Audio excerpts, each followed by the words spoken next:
Good afternoon, everybody. We're going to start. Yay! I hope you enjoy your dinner. And for the ones that were eating, I heard that it's really nice food. Yeah. Thank you. Welcome, everybody, for being here. This is a good forum. I think we are going to have a rich conversation because it's important that we talk about this and what's going on. So, welcome everybody to this forum, Trump out of Venezuela, Hands Off Latin America, organized by Green Left and Socialist Alliance. I am Paula Sanchez. I'm actually a member of Socialist Alliance, as well as other organizations, which I'm not going to mention because it's too many. But yeah, I'm here, being in Australia for about 37 years and an active member.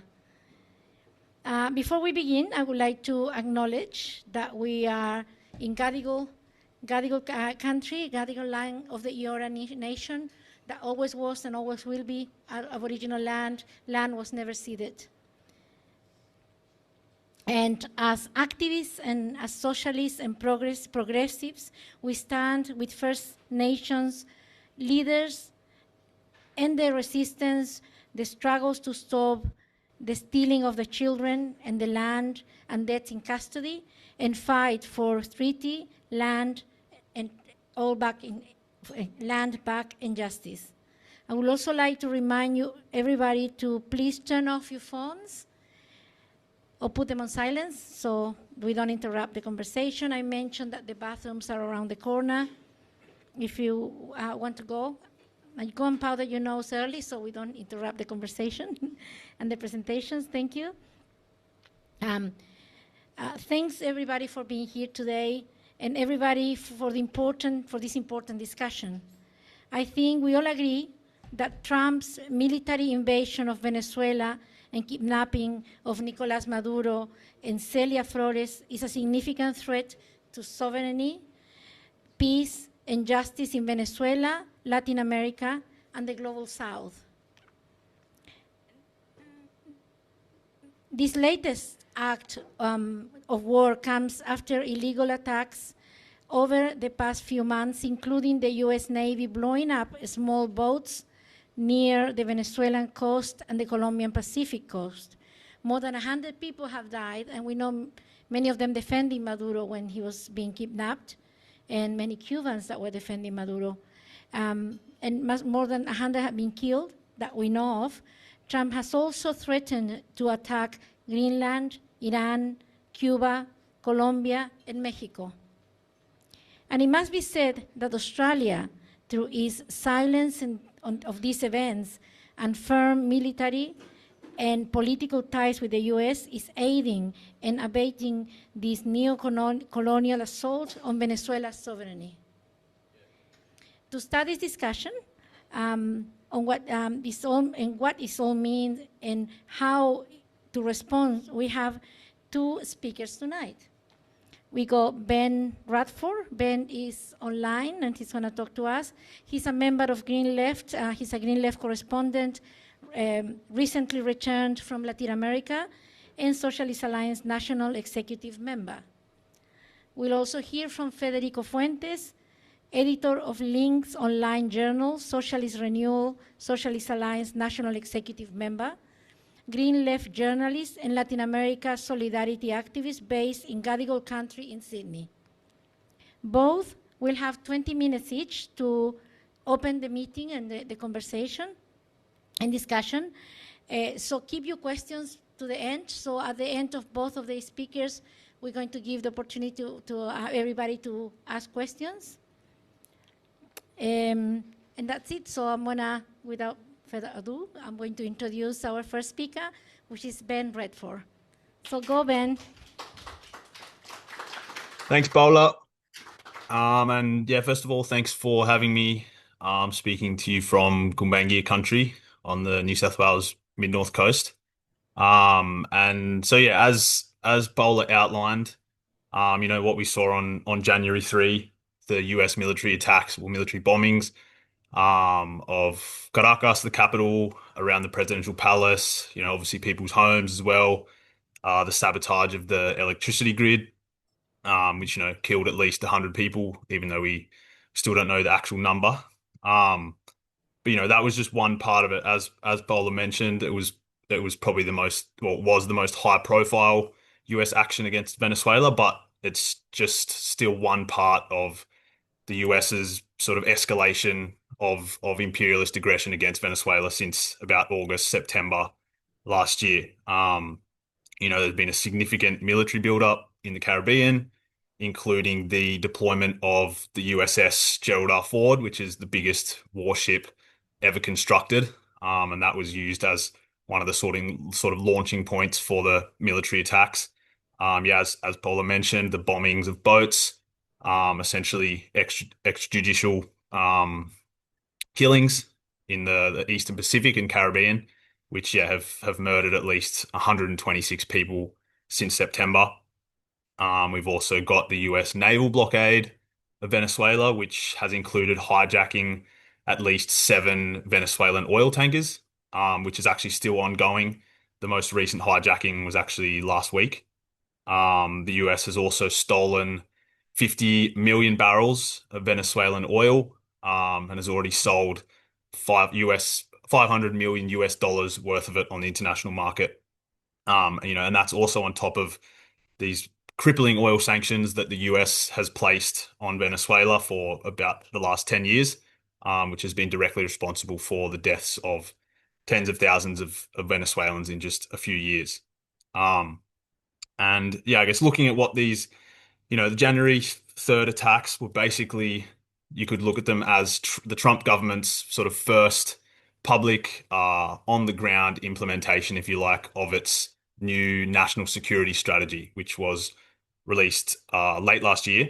And I think it's worth quoting from this when we're looking at its policy in regards to Latin America. And basically, this document says that, quote, "We want a Western Hemisphere that remains free of hostile foreign incursion or ownership of key assets, and that supports critical supply chains, and we want to ensure our continued access to key strategic locations."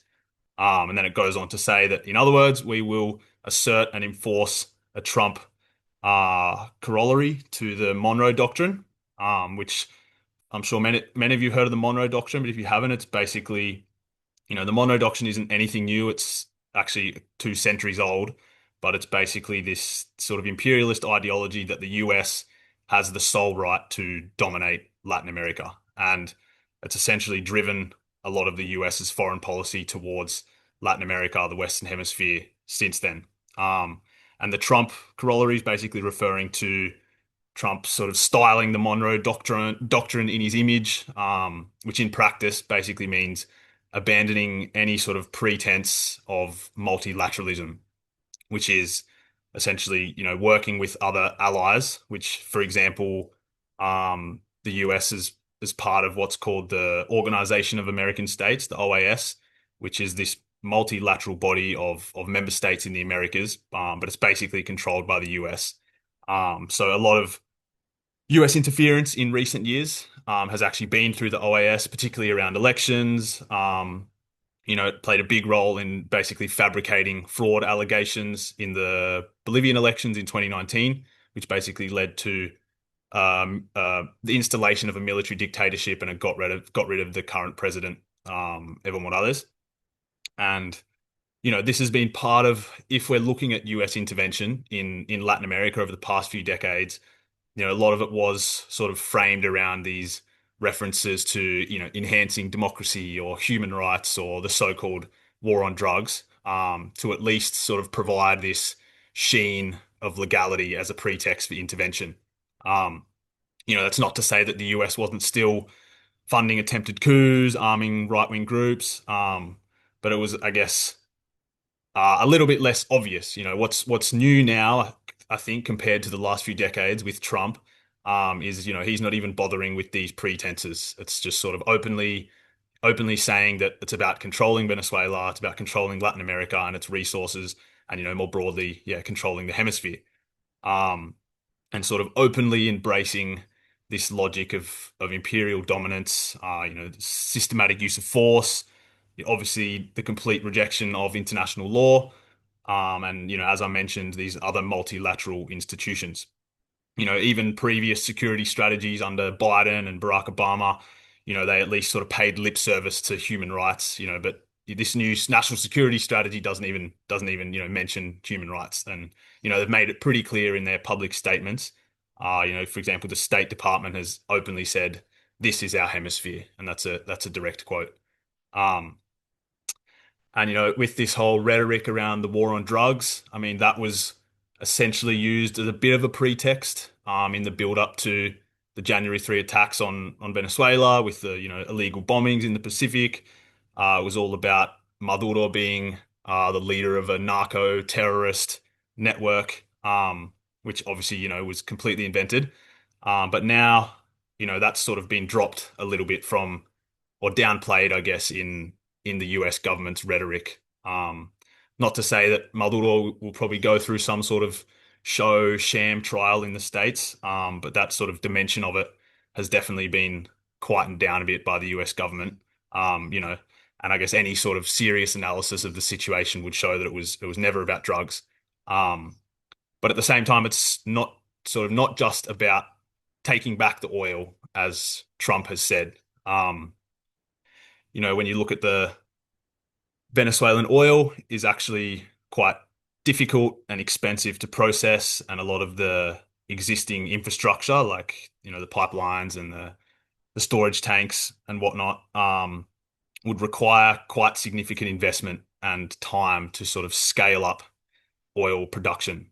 Um, which at the moment it seems like US companies aren't hugely interested in sort of getting their hands on it. Maybe if there's some sort of stability and the conditions are right, then they will sort of insert themselves. But I think we can look at Trump's actions as more about sending this message to Latin America and to the world to basically respect and obey the US's America first sort of policy and its military and economic force. And obviously this is part of a broader imperial competition, capitalist competition for markets, for materials, for trade routes, and for spheres of influence, which obviously for in the US context means privileged access for its corporations. Um, and this is, you know, obviously backed up by a massive military expenditure and force. Earlier this month, Trump basically announced that he's seeking an increase to the US military budget to 1.5 trillion US dollars, which is up from $900 billion planned for this year. Um, and again, this is part of this national security strategy. Basically, that's saying that they want to develop the most powerful, lethal, technologically advanced military to protect their interests, Um, and it's obviously the US is already a massive military force overseas. At any one time, they have 250,000 military personnel overseas.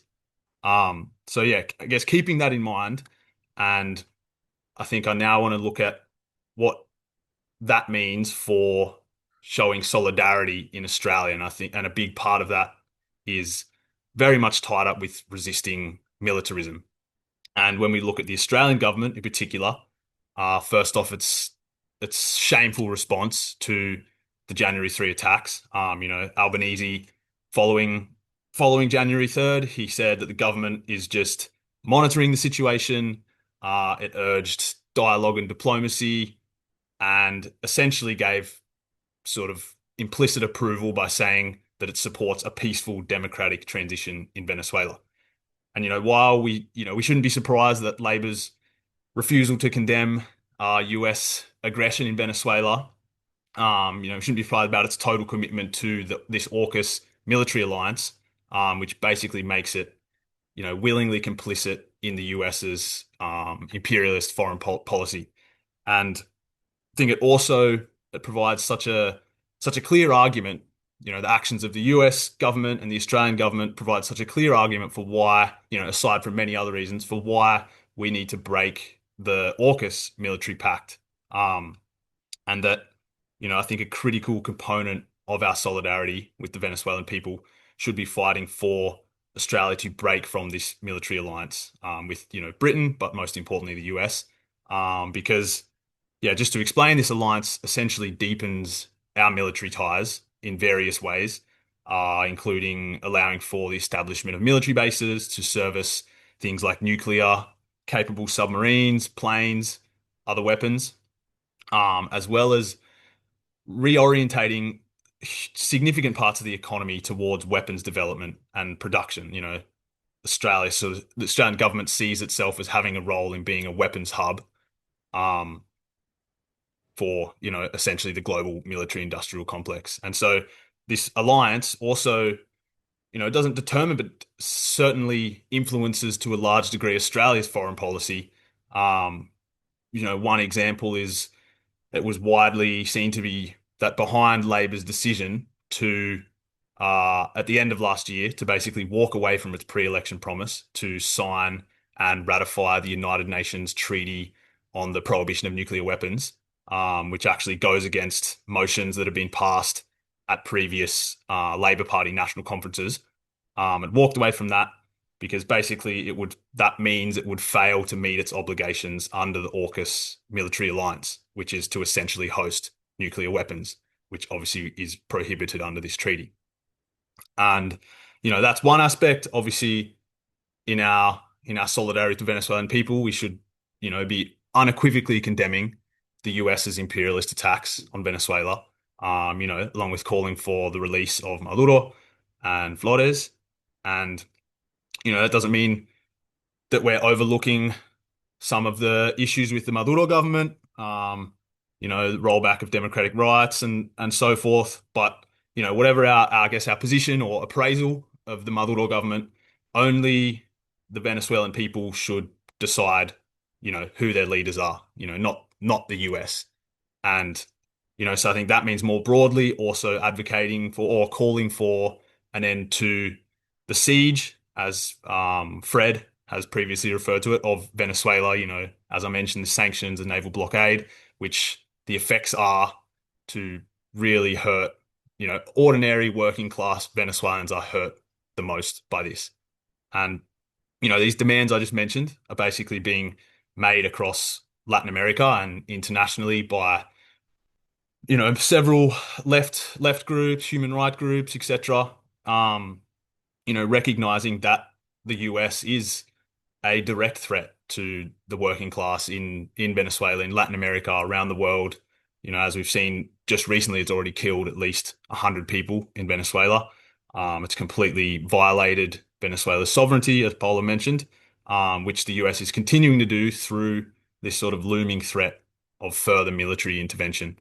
Um, and so, yeah, some of the responses have been, particularly from the groups in Latin America, for example, the governments of Brazil, Chile, Colombia, Mexico, Uruguay, and Spain, basically released a joint statement condemning the attacks and, saying how much of a threat to peace and security this represents. And, there's been, I'd say, not insignificant protests across Latin America, especially in Brazil, in Mexico and Cuba, like I mentioned. Again, sort of along the lines of US imperialism, US out of Latin America, and obviously standing in solidarity with Venezuelans, and coming from this point of recognition that the US is the biggest threat to world peace and democracy. So I just want to go into a little bit of some of these, yeah, as I mentioned, looming threats against Colombia, for example. Trump has already threatened military action, directed a lot of slander at President Gustavo Petro, basically, saying he's in charge of cocaine factories and he's next, essentially, which, Petro has sort of resisted publicly. They're actually going to have a White House meeting on February 3rd. So we'll see how that plays out.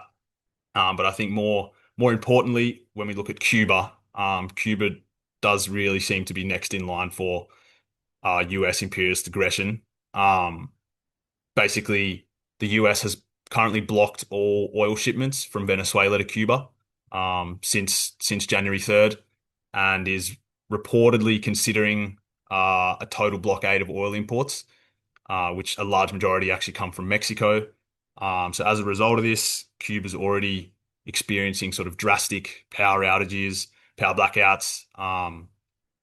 And actually, just yesterday, Trump signed a an executive order basically declaring a national emergency in the US, because the Cuban government supposedly is a quote unusual and extraordinary threat to the national security and foreign policy of the US, for supposedly aligning itself with terrorists and hosting, you know, foreign military spyware and, obviously a lot of bullshit. But start as part of this order, the US is essentially saying that it will impose tariffs on goods from countries coming into the US that have directly or indirectly sold oil to Cuba.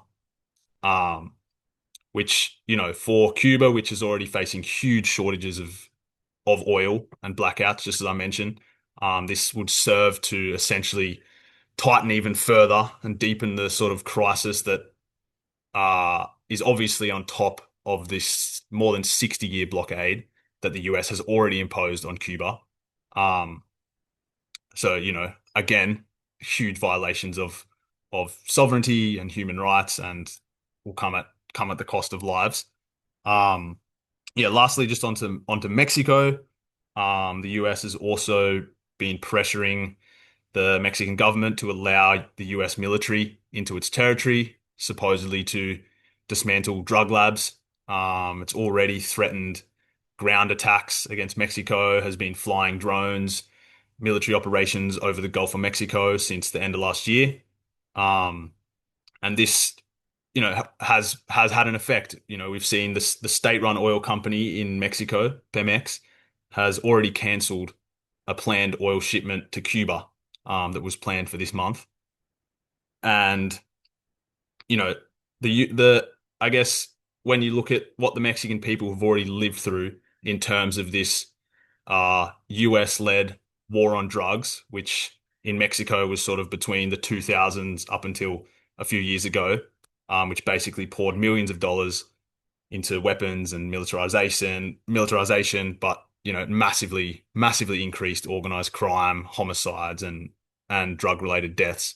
So basically, that's being resisted quite strongly on the ground in Mexico. There was some big marches on January 3rd and 10th, the 10th of January, basically in solidarity with Venezuela, but also resisting the threat of US aggression, US imperialism, in Mexico.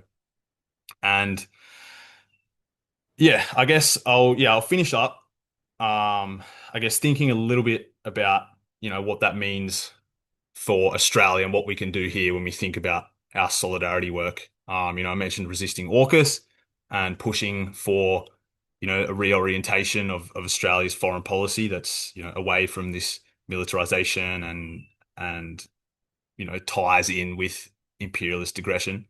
And I think there's a big opportunity here. We've seen the influence of the Palestine solidarity movement over the last couple of years, which is, essentially showing solidarity with an anti-colonial struggle. We've already seen pretty decent turnouts at Hands Off Venezuela actions across the country, with Palestinian flags, with Aboriginal flags, recognizing that the struggle by First Nations people here is, against ongoing colonization. And I think this process over the last couple of years of anti-genocide protests has essentially, radicalized a lot, sort of new layers of people, that recognize that it's not, or are recognizing that it's not just Palestine. It's Venezuela. It's also Rojava, which is currently under attack. It's also in Sudan, where we've got imperialist powers behind a lot of the violence there and funding a lot of the violence. Um, so I think, there's an opportunity there to start sort of building these broader internationalists, coalitions, or anti-imperialist movements. And as part of that, that involves basically cultivating solidarity and relationships between other left-wing, other progressive movements, here and in Venezuela and Latin America, which I think something that Fred has done an excellent job of building these relationships, particularly with Venezuelan leftists, but all around the world, which is what, we're we are striving to do as Socialist Alliance and as Green Left, basically because, you know, that helps guide our actions, our approach to showing solidarity. You know, that should be informed by the people that are living through it, basically. Yeah, that's it. I'll finish there. Thank you, Ben. A lot to think about. So you can start writing your questions or comments. When Fred is finished with his intervention, we're gonna give opportunity to everybody to talk. We'll do it. So if you can start writing your questions or thinking of your comments, you can start doing it. So Fred, I would like to introduce you now to Fred Fuentes, who's gonna talk about what's happening in Venezuela. And thank you, Fred.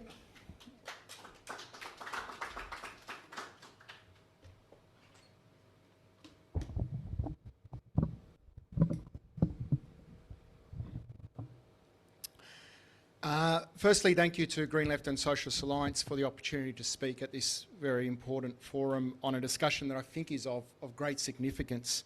I think this meeting is an important starting point where I hope all of us can collectively learn, discuss and debate what is a very serious situation unfolding.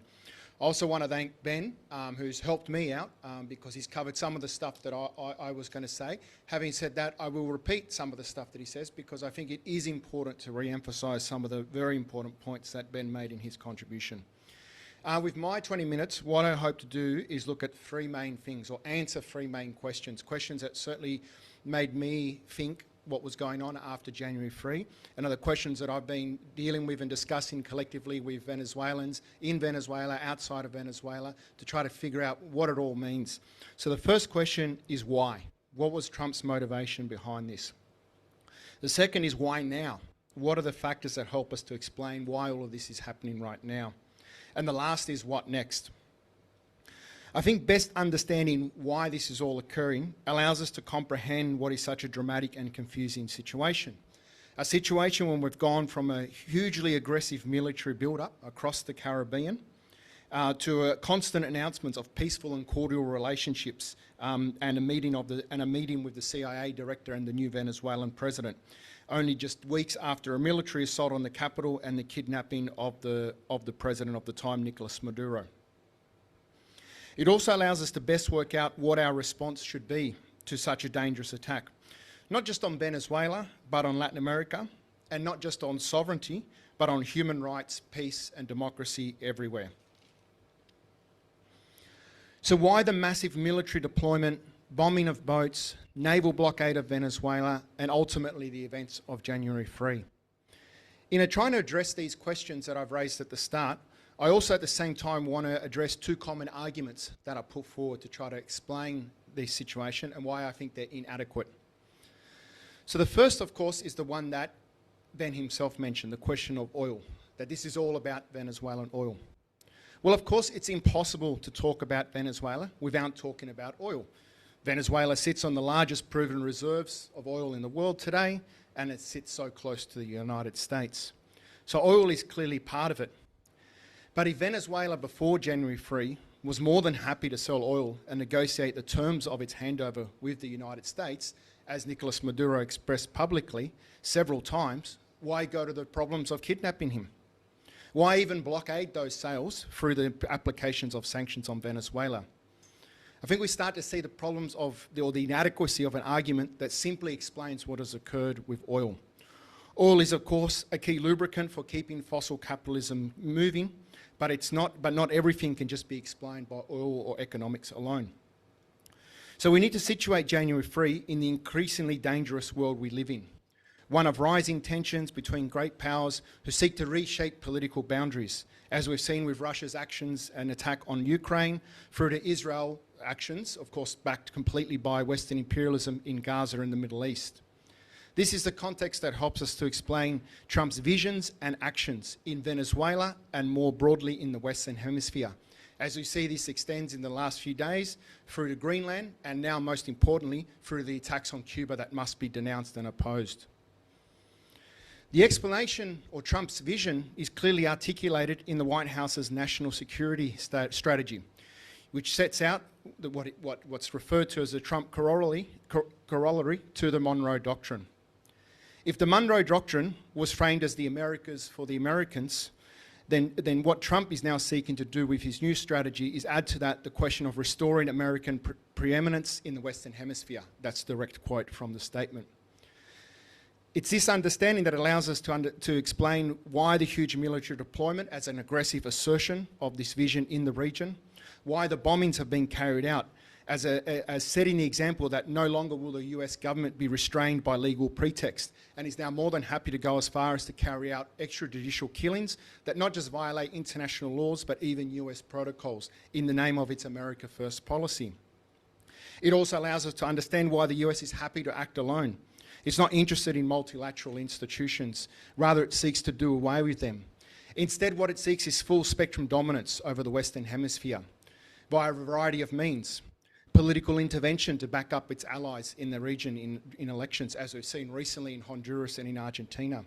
Through economic measures that seek not just to achieve its economic aims, but also its political aims, as we saw in Brazil, where there was nothing to do with a trade deficit to justify the tariffs, but rather the open recognition that tariffs applied on Brazil were being done so in defence of Trump's friend, far-right former President Jair Bolsonaro, who had been found guilty for his active involvement in a coup attempt against the legitimately elected government of Brazil, President Lula da Silva.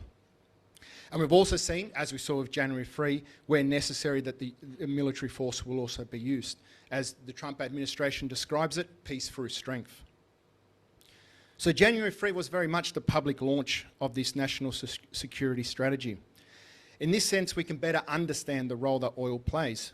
The national security strategy is premised on the idea that to prepare the United States for coming confrontations, it must enforce this dominance over the Western Hemisphere to protect resources, trade routes, supply chains, etc., that are vital to waging any such international conflict. But at the same time, it also helps us understand why it's much more than just about oil. It's the dangerous launch of a political project of empire building through submission, humiliation, and force. And it's why we must oppose it. It's why we must condemn the actions that occurred on January 3 and those that preceded it. It's why we must campaign for the liberation of Maduro and Flores as a means to push back against it. It also means we need to oppose the ongoing naval blockade and military deployment in the Caribbean and the sanctions that continue to remain on Venezuela. I think all of this understanding helps us to better see why January 3 had to occur, even if Maduro was willing to offer oil to the United States. Then the second question comes about why now? So here I'd like to take up the second common explanation that gets put forward. That this was a direct attack on a popularly supported government heading a Bolivarian revolution, a government that was displaying ongoing strength and why it needed to be pushed out of power.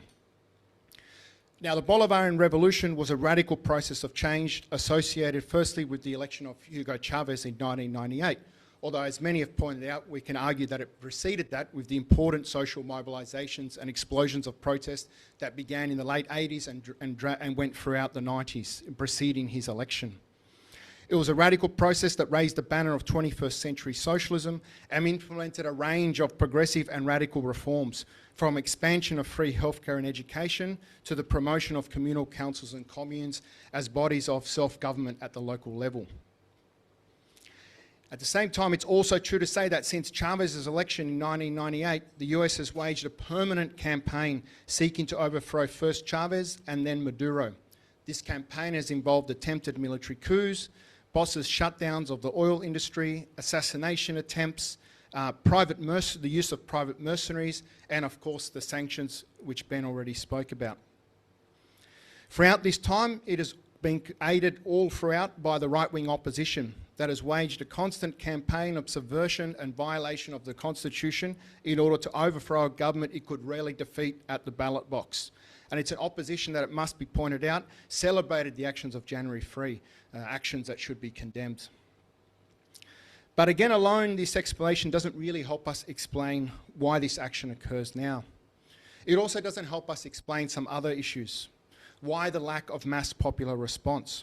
Why did it succeed so easily? Why is the government today essentially the same government in form, albeit minus Maduro and Flores, is now seemingly in a friendly relationship with Trump and vice versa? What I would argue is that the combination of US sanctions, right-wing opposition offensive, and unpopular policies of the Maduro government not only led to a decline in its support, but to the process of the beginning of dismantling, not just of the gains of the Bolivarian Revolution, but of the process itself. This is, in the past decade, policies such as the privatizations, pulverization of wages, loss of democratic and workers' rights, and heavy policing of poor black neighbourhoods explains why this government has also continued to decrease in its support. And Trump realised that far from facing its strongest foe in the region, the Venezuelan government was in fact its weakest. It was weak both in terms of its state institutions, hollowed out over many years because of mismanagement and sanctions, but it was also weak in terms of its popular support.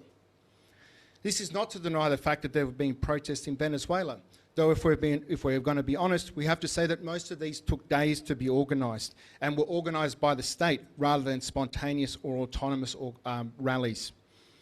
And this is not to overemphasise the protests that we saw amongst the diaspora, where the right-wing opposition has strong support. I don't think this is an indicator of the mood inside Venezuela either. Instead, the generalised response in Venezuela has been a combination of mourning, of course, for those deaths that occurred on January 3, but mourning more generally for the situation of how the country could get to where it is today, and one of uncertain or anxious hope. If before January 3, the predominant sentiment was things could not continue as they were, and that rightly or wrongly, the Maduro government was to blame for the situation, then after January 3, this uncertain hope reflects that perhaps things may improve. Economically, in terms of the new deals that are being signed with oil companies, but also personally, in the sense that anywhere between 5 to 8 million Venezuelans who have been forced to leave the country may be able to be reunited with their families once again. I think this explanation also serves to best understand what is occurring in terms of the transition today in Venezuela. As CIA reports themselves indicated, they were convinced that the best political force to preside over a transition was not the opposition, but the existing government, a government that continued to control the military, but lacked a popular base of support that could pressure it in certain directions. The opposition, in fact, had quite the opposite. No control over the military, but a popular base that may actually apply pressure.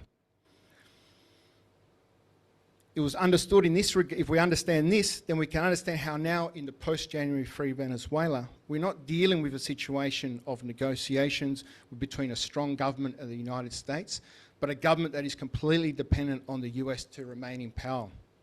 And what I mean by this is that irrespective of what the government wants to do today, it has had the rug pulled out from underneath it and is unable to do anything. It has no option but to comply. One, because it has a gun to its head in the form of the US military, and two, because it doesn't have a popular base to rest on to try to resist. The result, of course, of this is dramatic. And there's plenty of things that we could talk about, but we can just focus on the oil industry.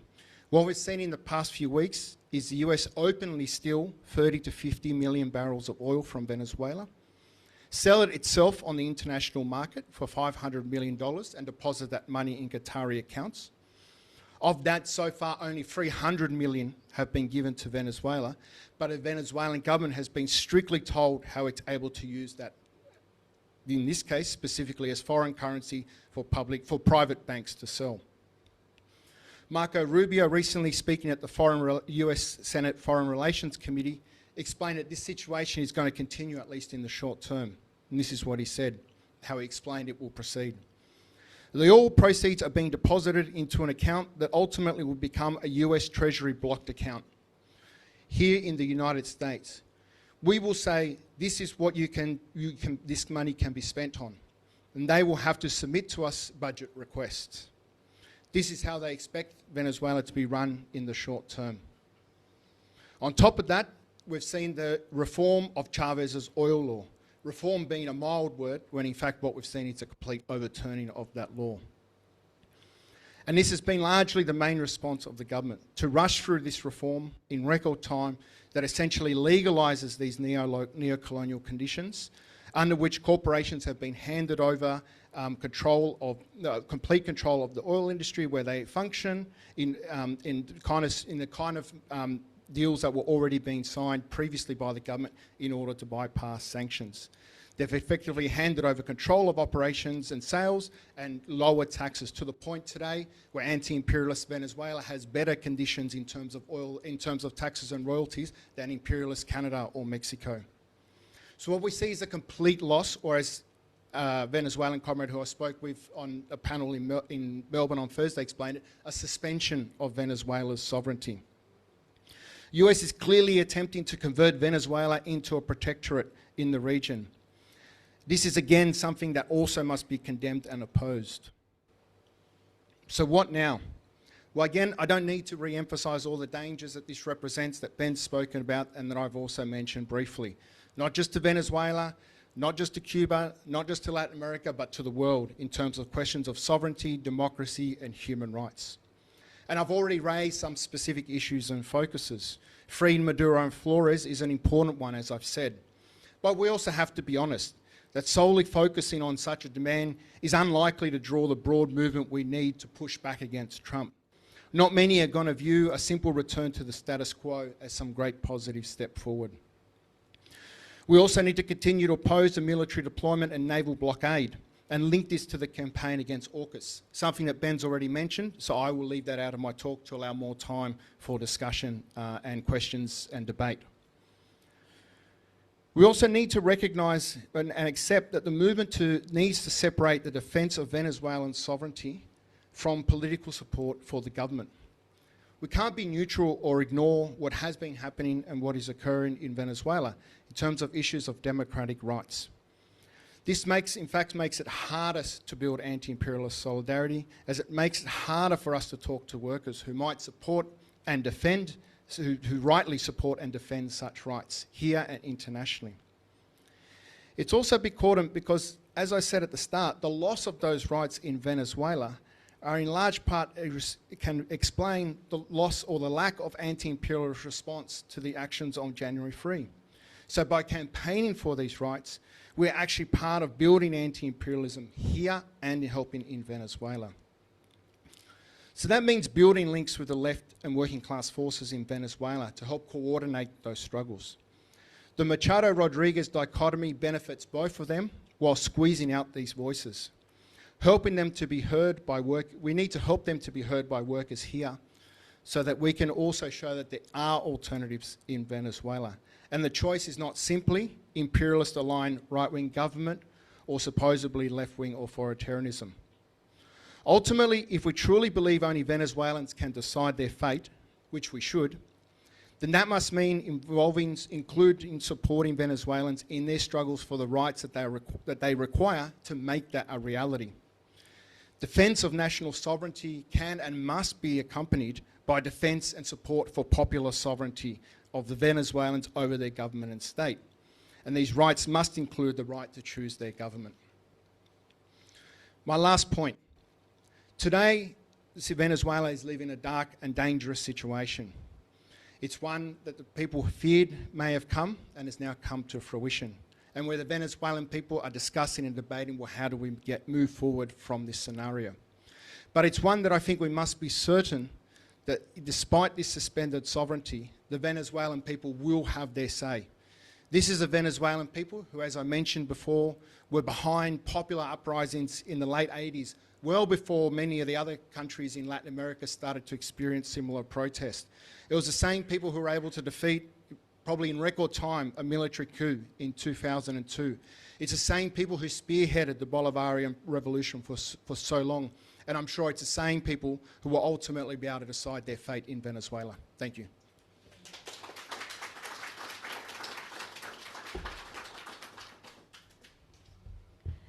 Thank you, Fred.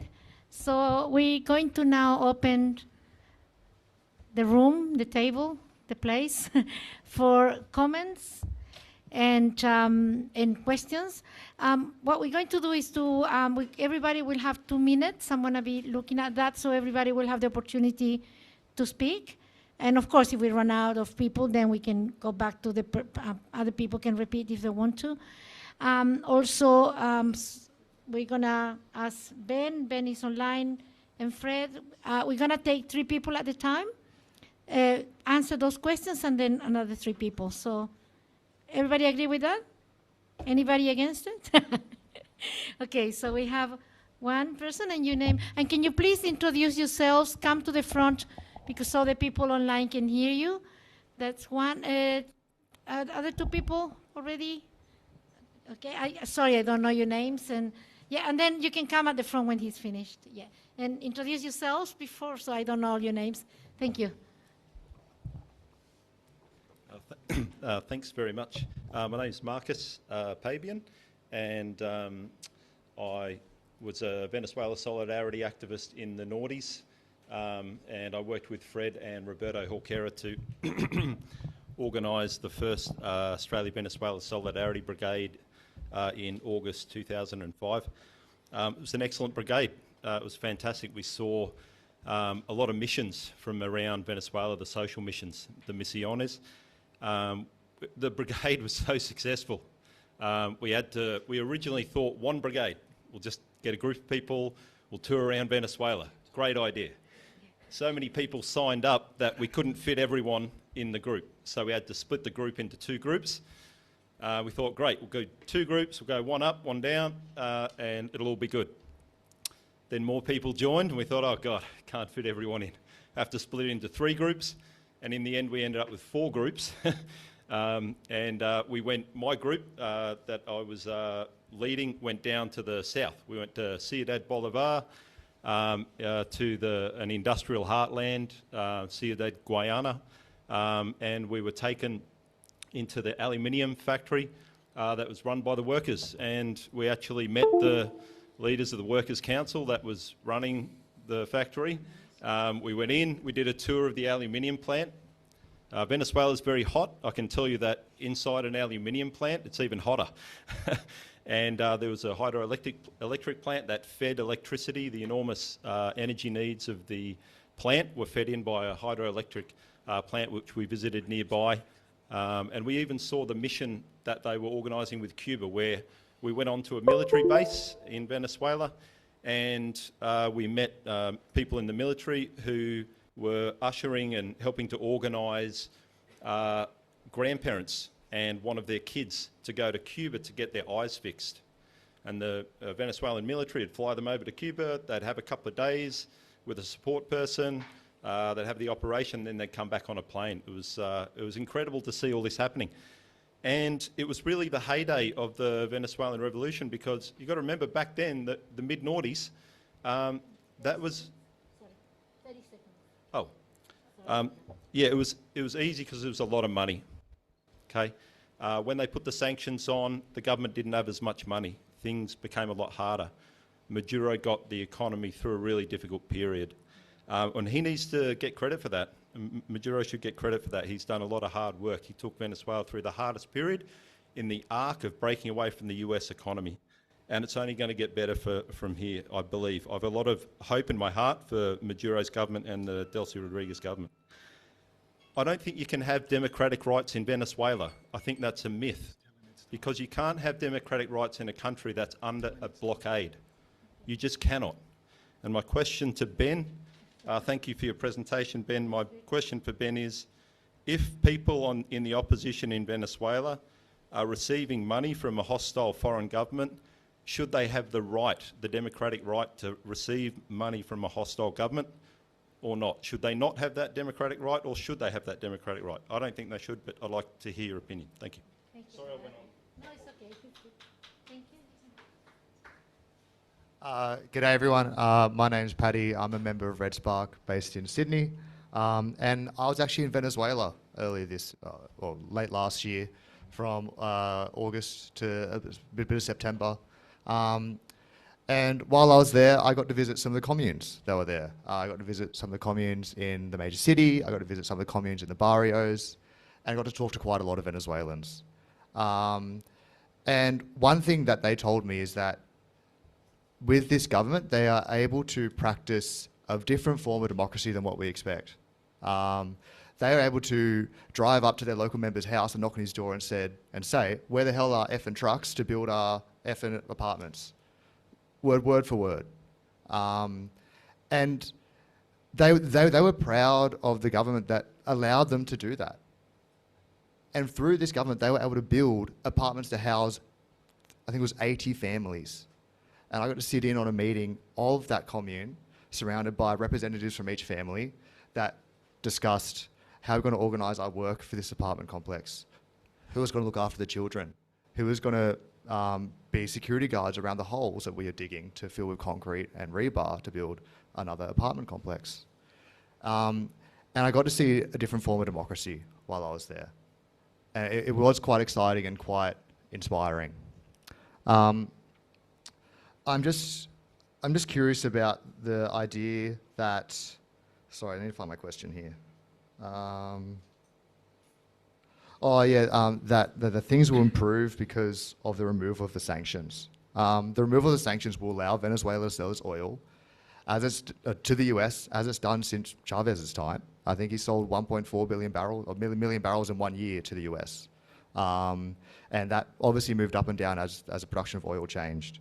And the question is, isn't Maduro trying to maneuver around the sanctions by lowering the price of oil, by selling it to other countries, also doing this exact same thing, is improving the quality of the country, but with just less bang for its buck? Thank you. Okay, I think you were next. You were next, but you English, español.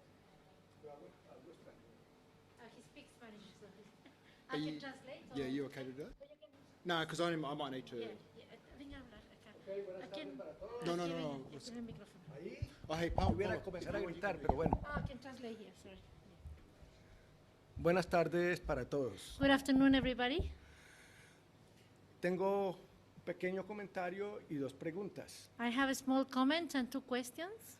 El comentario consiste en que Colombia y Venezuela, yo soy colombiano, somos países hermanos, pero entrañablemente. El primer país que libertó Simón Bolívar fue Colombia.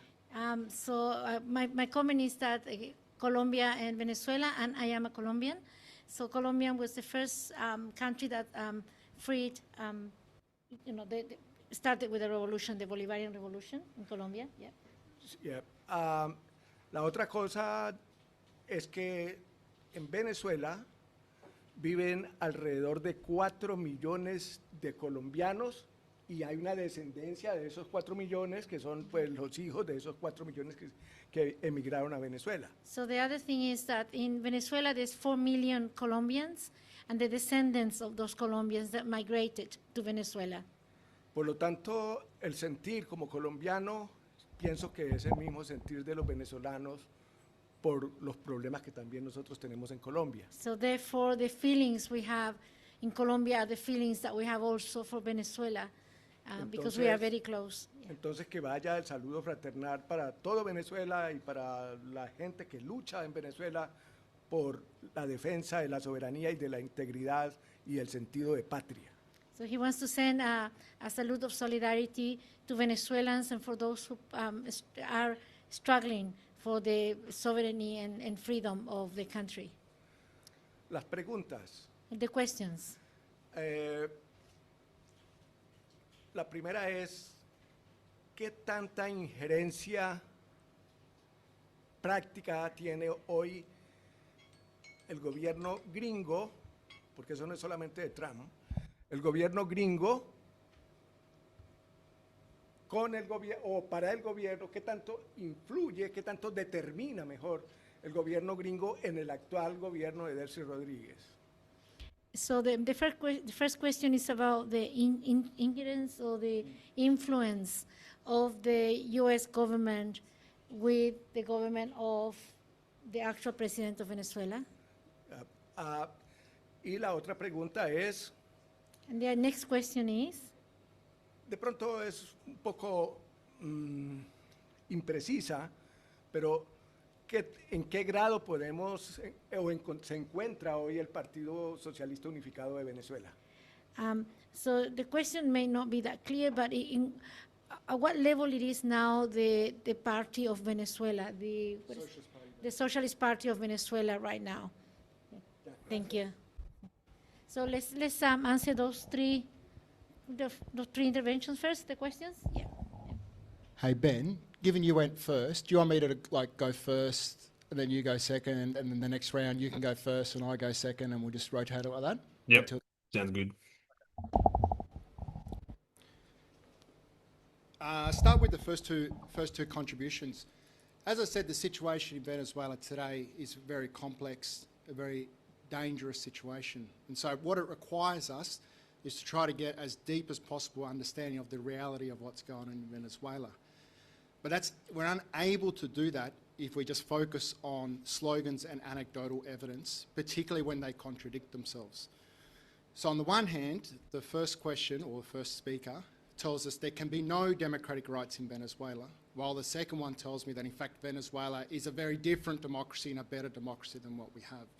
Of course, the two things are not simultaneously possible. We also can't say that Maduro has arced Venezuela away from having to sell US oil and saying that at the same time Venezuela has to and wants to sell oil to the US. The two things cannot be simultaneously true. So we have to try to get beyond that and try to get to a grasp of the reality of what's going on in Venezuela. So I'll try and do that.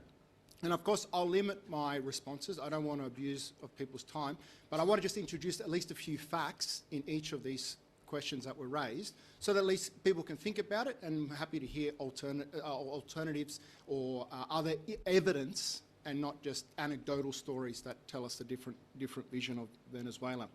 So one of the points that was made is that Maduro has taken Venezuela through very hard times. There's no doubt about that. Venezuela has lived one of the biggest human catastrophes outside of a war situation. No one would deny that, and Maduro was the president of that. The question, of course, is how did he get the population through that? What were the policies that were enacted in order to get through that? And I would argue that two very clear policies that were carried out by the government. The first was to ensure that the burden of that crisis was paid by a working class who today has a minimum wage of 40 cents, and who the government has constantly said we cannot increase that minimum wage because of the sanctions, even despite the fact that for the last few years the sanctions have been loosened, and they've been boasting about 19 now consecutive quarters of economic growth. Now, if any other government in the world today told us that we've had 19 consecutive quarters of economic growth, but we cannot in any way begin to help workers with their wages, we would surely at least question what those governments' policies are. So that's the first thing. And the other thing it's had to do is through brute repression. Brute repression, to give you one example, the setting up of the FAES, the elite police squad that has gone into working class neighbourhoods who began to turn against the government, unhappy with these policies. And what did it lead to? The increase in a death per capita of people in those neighbourhoods from police killings from about 1 to 2,000 to about 5 to 6,000 a year. That made Venezuela the most deadly place for a poor working class young man in all of Latin America. More deadlier than Honduras, more deadlier than Brazil when they confronted a police force. Now, was that an accident? Was that something imposed on the government by the sanctions? No, we're going to... I'm happy to provide... Anyone wants to come afterwards? Sorry, no, we can't have a discussion if people interrupt. We can't have a discussion, but I'm more than happy to provide all the... I'm happy to at the end to provide anyone with any information they want. More than happy to. Obviously, in a talk where I'm just writing down, I can't give you the URL, but I'm more than happy if anyone take down notes. This is being recorded. Anyone can come and ask me for these. And in fact, I've written about these. These are public online. So, but yeah, I'll try to continue. So they're two things of how the government has been able to get through these hard times. In terms of the communes and the different democracy, we hear these stories. But why don't we look at the government's own statistics in terms of the communes and the communal councils? Now, we often hear about how there are thousands of communes and tens of thousands of communal councils. Well, the Ministry of Communes' own website, so that's the source. You can go to there to check it out. In 2022, 19,000 communal councils renewed their authorities. Last year, 2,000. And the communal councils are the ones that make up the communes, and there's usually a dozen or so communal councils in a commune. So it gives you a sense of the scale of how much there's been a decline in these communes. Figures, again, from the Ministry of Commune, if you go from last year, was that of the 3,000 communes that have been registered, less than 1,000 had any functioning body whatsoever. So how do you have self-government and democracy when you don't have a communal government, you don't have a communal bank, you just have a commune that's registered with the ministry and nothing more than exists on paper? These are just the realities. So these are the things we need to be able to grapple with and introduce into the discussion, which I think will get us a bit closer to understanding Venezuela than anecdotal experiences. The question of selling oil to the US. No one, and I didn't mention in my talk, any problems with selling oil to the US. Chavez, as was pointed out, never had any problems selling oil to the US. The question is, what are the terms of those oils being sold on? What is happening to Venezuela's sovereignty over its own oil resources? Now, as I also said in my talk, everything that is occurring today has to be understood in the context that not just the government, not just the president, but the entire country has a gun to its head. So I'm going to be the last person to then criticise and say that what's occurring is something that, that the government is doing in a complete freedom of choice of what it wants to do. It's happening in that very dangerous and serious situation for the country. But we shouldn't pretend that that's not happening. We shouldn't pretend that that's what the government has always wanted to do. But there is one problem, that the government is saying that that is what it's wanted to do. When the law was passed in its second reading in the National Assembly, Jorge Rodriguez, Delsey's brother, but also the President of the National Assembly, said that this law wasn't saying that it's been rushed through in the last few weeks. We know it is. We know it's exactly what the transnationals have been asking for. They said it's something that we've been studying for months together with Maduro before he was kidnapped. So we have to ask ourselves, why are they saying this? This makes no sense. It makes much more sense to say, hey, look, we've got a gun to our head. We have no other option but to do this. But, as Chavez said when his military coup failed in 94, we do this for now, but we live to fight another day. But that's not the discourse, neither been expressed by the government, nor by the people who try to pretend that all that's happening today in Venezuela is that Venezuela finally gets to sell oil to the US. It's doing so under conditions that no other country in the region is doing. We should accept that fact, we should condemn that fact, we should campaign against that fact, not hide that fact. In terms of that partly answers, I think, Rosendo's question. How much influence does the US government have over the Delcy Rodriguez government? I wouldn't call the word influence, but complete control, or almost complete control, because it has no room to manoeuvre. It's got a naval blockade. It's got a... I answer the questions. People that come to the forum. No, not 15 minutes. People want to keep interrupting. It's going to be hard to have a discussion. Yeah? So, answer your question, as I've already said, US has a lot of control over the government, which is different to influence or interference within the government, yeah? And your second question is the state of the Socialist Party. Because I'm not allowed to speak for too long, I just say very clearly and very shortly that its influence and its structures have declined over the last few years, as have most of the forms of popular organisation, like the communes, like the social movements, like the trade unions. The Socialist Party of Venezuela has very much, that's not to say it's a small organisation, that it doesn't continue to have significant support amongst the population, but it's a minority support amongst the population. Yeah. So Ben, yeah. So Ben? Yep. Just picking up quickly, I guess, on one of the questions about, I guess, foreign influence and, funding to opposition right-wing groups in Venezuela. I mean, obviously we know the US's role in arming, funding, providing all this support to these right-wing groups in Venezuela that have, inflicted great suffering and violence. We obviously completely condemn that, but I think in the framing of the question, I think it's inferring that the only opposition to Maduro in Venezuela are these right-wing groups, when they're not the only groups that are opposing Maduro. Obviously, the right-wing groups have their own interests that are different to the interests of, the left-wing groups, the progressive in Venezuela, that I would encourage everyone to read the articles that, published on Green Left, and particularly the articles on Links. Fred has gone to a lot of effort to interview leftist, in Venezuela. Our analysis isn't coming from these right-wing groups that have wanted to overthrow the Bolivarian project since its inception. These are leftists saying this is the situation on the ground, and the situation is there has been a very significant rollback of democratic rights. So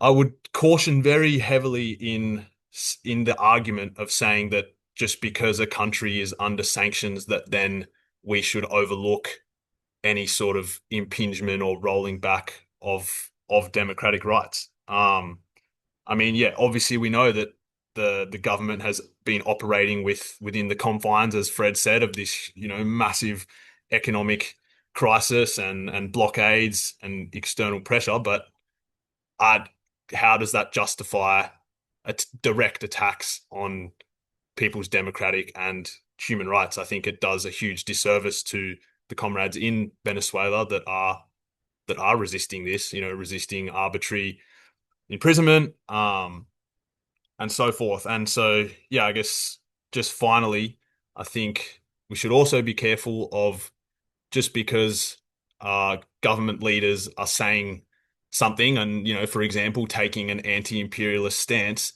that doesn't necessarily mean that we should support them uncritically. I mean, Lula, for example, in Brazil, takes very sort of public anti-imperialist stances, but that doesn't mean that his government is free from criticism. Actually quite critical of the policies implemented by his government. So I guess I would caution very heavily to sort of uncritically accept you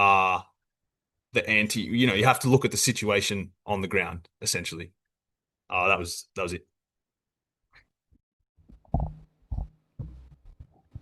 Thank you, Ben. Next three people, I think you wanted to speak. Coral is online. Yep, and Emma, isn't it? Yes, Emma. You were actually online from the first group as well, so I will give Emma, and then Coral, and Jim, and then Sylvie, and you're back again. Yep. Okay, so you wanna? Hello. I guess one of the things I sort of observed from the people that have talked in their speeches, which were very well articulated, and some of these questions is just,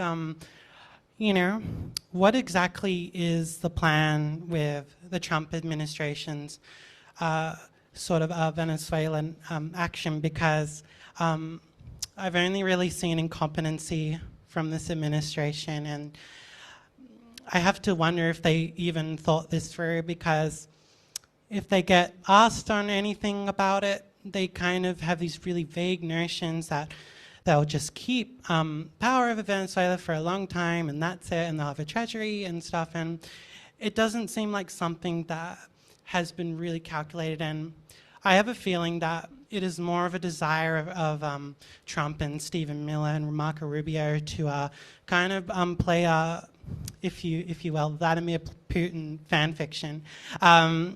And they really want to be like him, and it is just a brazen attempt just to go like, hey, we want to be like a superpower, and we want everyone to feel the might and feel fear and feel overwhelmed by it. But I don't think we should give that to them, and I really question the how intelligent they are in carrying this out in the first place. So I guess my question is like, what is the longevity of a plan like this run by these people, and I think it will fall apart eventually, and how will we rebuild from it?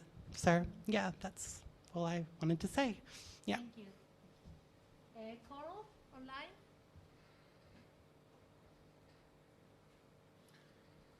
Did you hear me? I don't know. Coral, do you hear me? Yeah, I hear you. Can you hear me? Turn, yeah, we can hear you. Thank you. Well, I totally disagree with Fred's analysis of the situation in Venezuela. And secondly, it's very dangerous because it undermines solidarity with Venezuela. It is under massive attack by US imperialism. We must understand that this is a new form of US imperialism and colonialization again. It's going to use force, all the military force it can muster to destroy any country that it doesn't align with its policies. There's been massive support for Maduro and Cilia Flores in Venezuela. There's been demonstrations day after day. The reports that Fred has written about are a distortion of the reality. There are marches by teachers, marches by workers, by oil workers, by every group of community in Venezuela are supporting Maduro. That's why they can't invade Venezuela, why they can't take over the administration, because they thought the support for Maduro would fall apart. It hasn't. So it's important to understand that the revolution is continuing. The revolutionary changes and a transition to socialism is continuing. Therefore, we must support it with all our force and energy and commitment. First of all, it's you ought to understand the things that Maduro and Chavez did for the working class in Venezuela. They built and handed over 5.26 million homes. They have subsidized gas, subsidized water, subsidized electricity. Internet is virtually free. Subway. Petrol is 50 cents a litre. They've got essential items are provided. They've got a CLAP, which is a food a bag, which gives a monthly amount of goods, only a little bit of the free to the population. Won't be seconds. This is why the government is supported up to the hilt. Maduro tried to negotiate with Trump, and they wouldn't accept it. I don't think the analysis, the fact that Venezuela is considered weak at this point, is why the US has attacked Venezuela. It's because it is still strong and in a strong position. They have to destroy Venezuela if they are going to attack Cuba, which is Rubio's main aim. So they have to stop the oil going to Cuba from Venezuela. There are so many things that the Maduro government has done for the workers that it's difficult to account at the moment. But the question of democracy. Maduro won 3 elections: 2013, 2018, 2024. Over 50% of the vote. Last year they had election of the governorships. They won 23 out of 24 governorships. There's not a lack of democracy, and you have to take into account the 1,000 sanctions that Venezuela faces, and it's not a level field. And what you're talking about is bourgeois democracy anyway. Thank And you. another thing that's happened was that there probably weren't 7 million people that left. It was much less than that. It's been overstated. All these facts have been overstated by so-called Western Marxists who will sit in their armchairs and pontificate about the situation. We did not attack Saddam Hussein when US attacked Iraq. We talked about the invasion of Iraq and how wrong it was. We didn't go on and on about Saddam Hussein's failures. We do not go on about the failures of Hamas and this war with Israel. But I'm just horrified, and I think it's a really dangerous step and a really dangerous analysis, because it undermines our solidarity with Venezuela and all that it entails, and any unity for Venezuela. Thank you, Coral. Thank you very much. Jim, next. I think Jim is next. Thanks.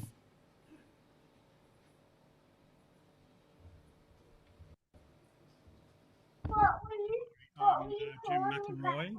Oh, that sounds like my granddaughter who's intervening in the discussion. Look, Coral has put a lot of things forward that which I agree with, but I wanted to tackle a particular point, and that is to refer comrades to the title of our forum.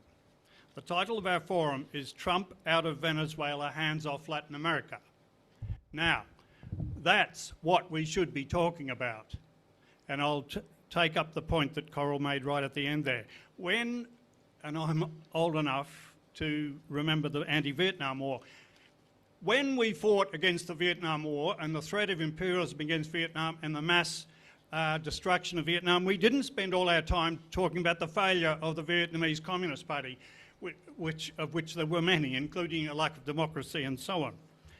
We talked about the real question, which is the threat of the United States, not only to Venezuela, but that is the thin end of the wedge. It's the whole of Latin America, and particularly to Cuba, and I will say something about that.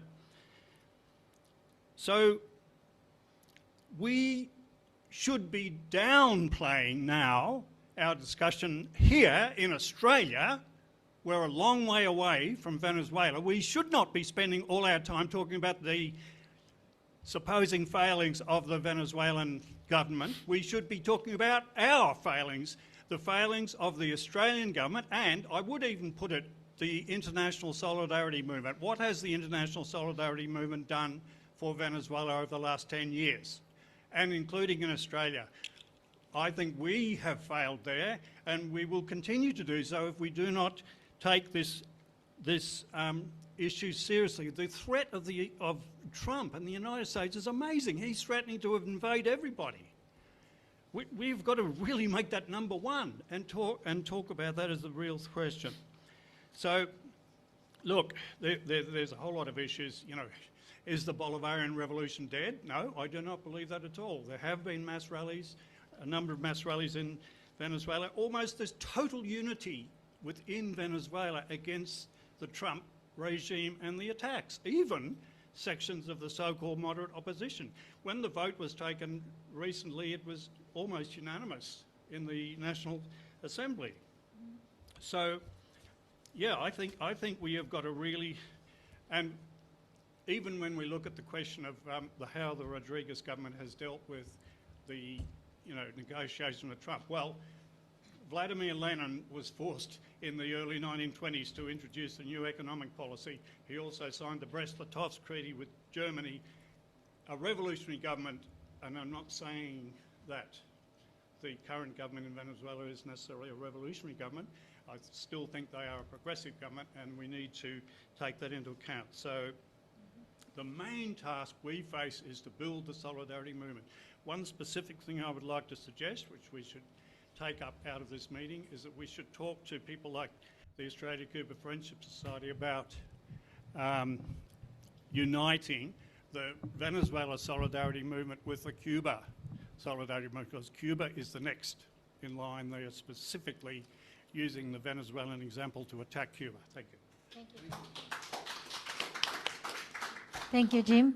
So I'm going to take 3 more people. So we have, so you want to go first and then you? Thank you. And anybody else, if you think about coming up? Do you want to ask Ben if he wanted to answer anything, or if he's happy to get another? Sorry, Ben, do you want to say something? And I'm not sure. Yeah, I mean, we can take another round, and then maybe it might be easier to answer all at once, unless Fred wanted to jump in. So, come on. Thank you.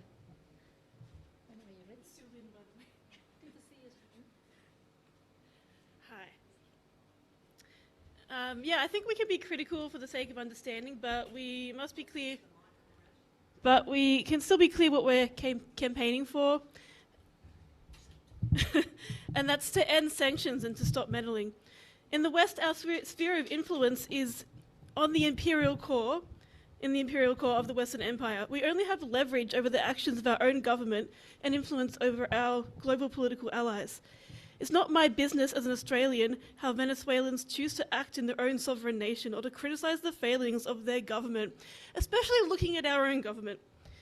Yeah, I just wanted to agree with what Coral and Jim said, and Western liberal democracy is not the only type of democracy. That's why those two things can actually be true, because we grow up with so much propaganda and this idea of what democracy means, and sometimes, yeah, it can just be really hard for us to see how different it can look. Yeah, that's all. Thank you, Celine. Yeah. And I think you were next.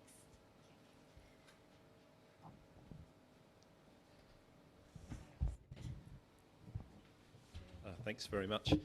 And thanks, Fred and Ben, for your responses to that first question. I really appreciate the discussion.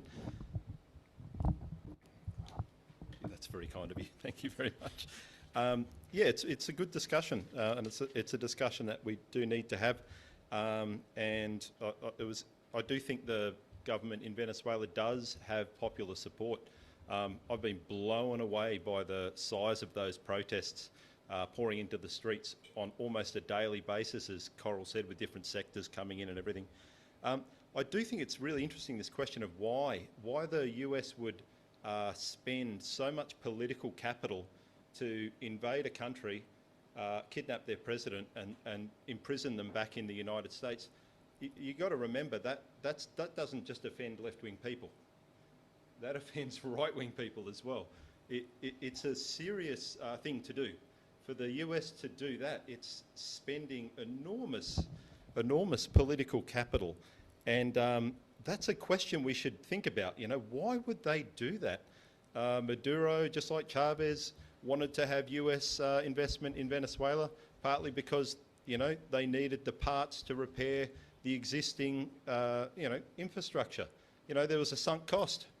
You know, the productive capabilities, need to be repaired. So, of course, they want a US involvement. And as the Delcy Rodriguez government said, and as the Maduro government said, it's an insurance policy as well to keep the US at bay a little bit, although it's not a perfect policy. So why is the US doing this now? It's a really interesting question. They've spent an enormous amount of political capital, and I don't think it's just about sending a message. I mean, they can send a message in lots of different ways, and they always do. I think Marco Rubio gave us the best, clearest statement on what has changed in the world that would make them do something so radical, so offensive, not just to left-wingers, but to right-wingers. I mean, I've seen commentary by right-wingers who hate the Chavista movement and are appalled at what the US did in Venezuela. What has changed? Well, Rubio said the thing that's changed in the world is that the world is no longer unipolar. And their national security strategy was based on that. Rubio said the world is multipolar, some people call it multinodal, and they are preparing for a much bigger war in our lifetimes, right? That's what they seem to be talking about. So the attacks on Iran, which are unprecedented attacks, and let alone the one that's going to come in the next week, the attack on Venezuela, unprecedented again. It's connected in my opinion. I listened to someone by the name of Brian Beletic. He has a YouTube channel called The New Atlas. And, you know, he looks at their documents and really analyses their own words very well. And he said he seems to believe, and I think he's quite right about this, that they are preparing for a much bigger war. And this is a sequencing of conflicts to prepare the stage for a much bigger war. So they want to weaken Iran because that's a critical part of the multipolar world. They want to weaken Venezuela and Cuba because that is a foothold of China and non-American allies in the region. And don't forget, once Venezuela and Cuba are out of the way, they'll go for Brazil. Don't forget that Brazil's next. Thank you so much. Thank you. And Ethan?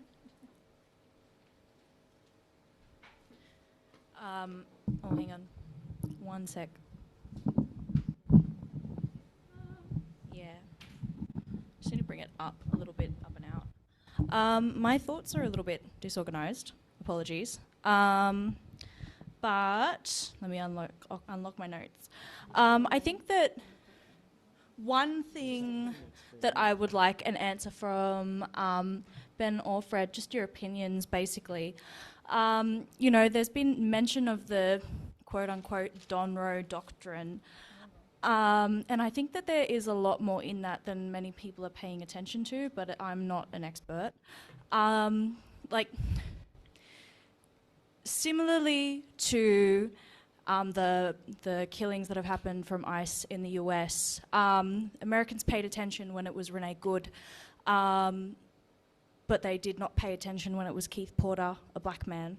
I do think that this Donroe Doctrine that the Trump regime is trying to achieve might have something a little bit more to do with China being... I've lost my train of thought.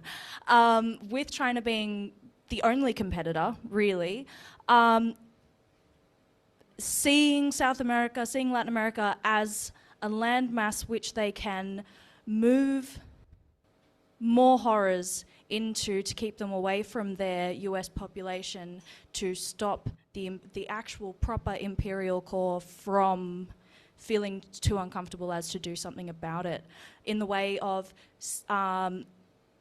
stripping that sovereignty in order to be able to set up more factories, data centers, and really just destroying the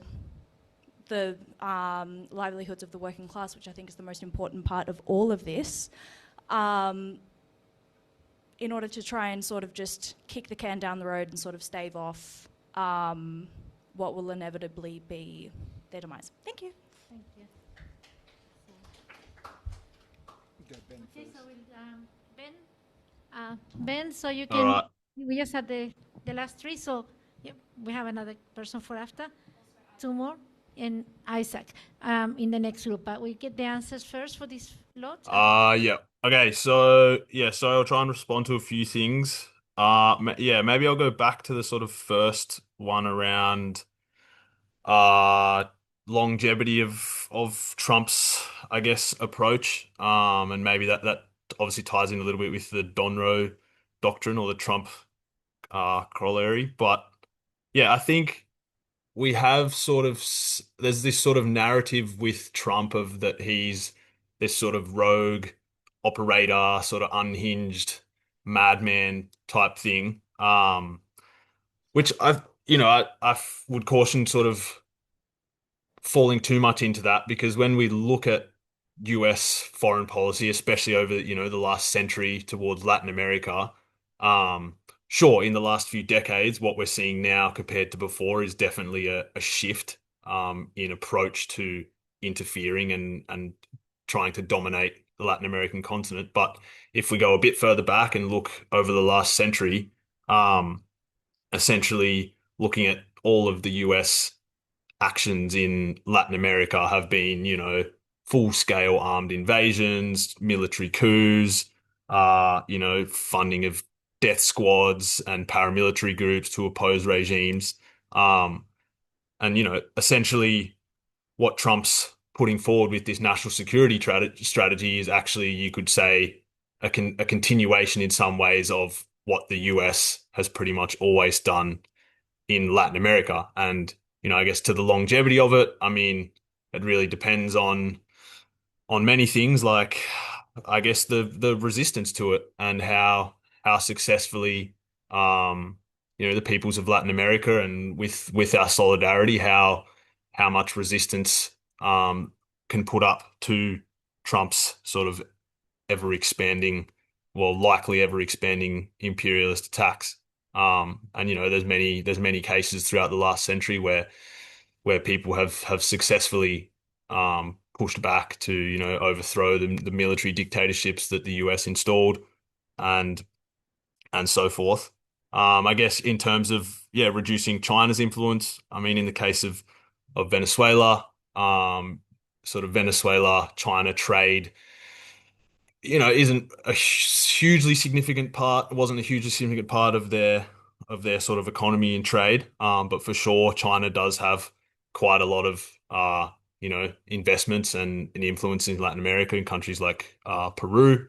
There's quite a direct trade route. So yeah, I mean, sure, there's that element as well of sort of trying to curtail the inter-capitalist rivalry from sort of rising powers such as China.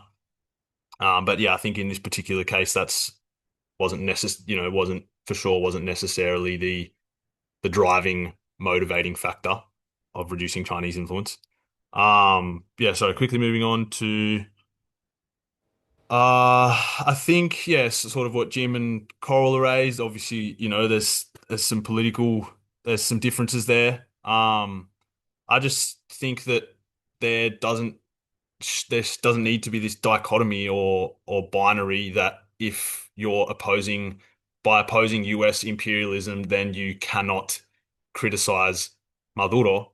I mean, also, if you're looking at the whole process of the Bolivarian revolution, it was never about Chavez. It was never about Maduro. It was about the Venezuelan people building, you know, this grassroots process of establishing their own sovereignty and taking control of their own resources.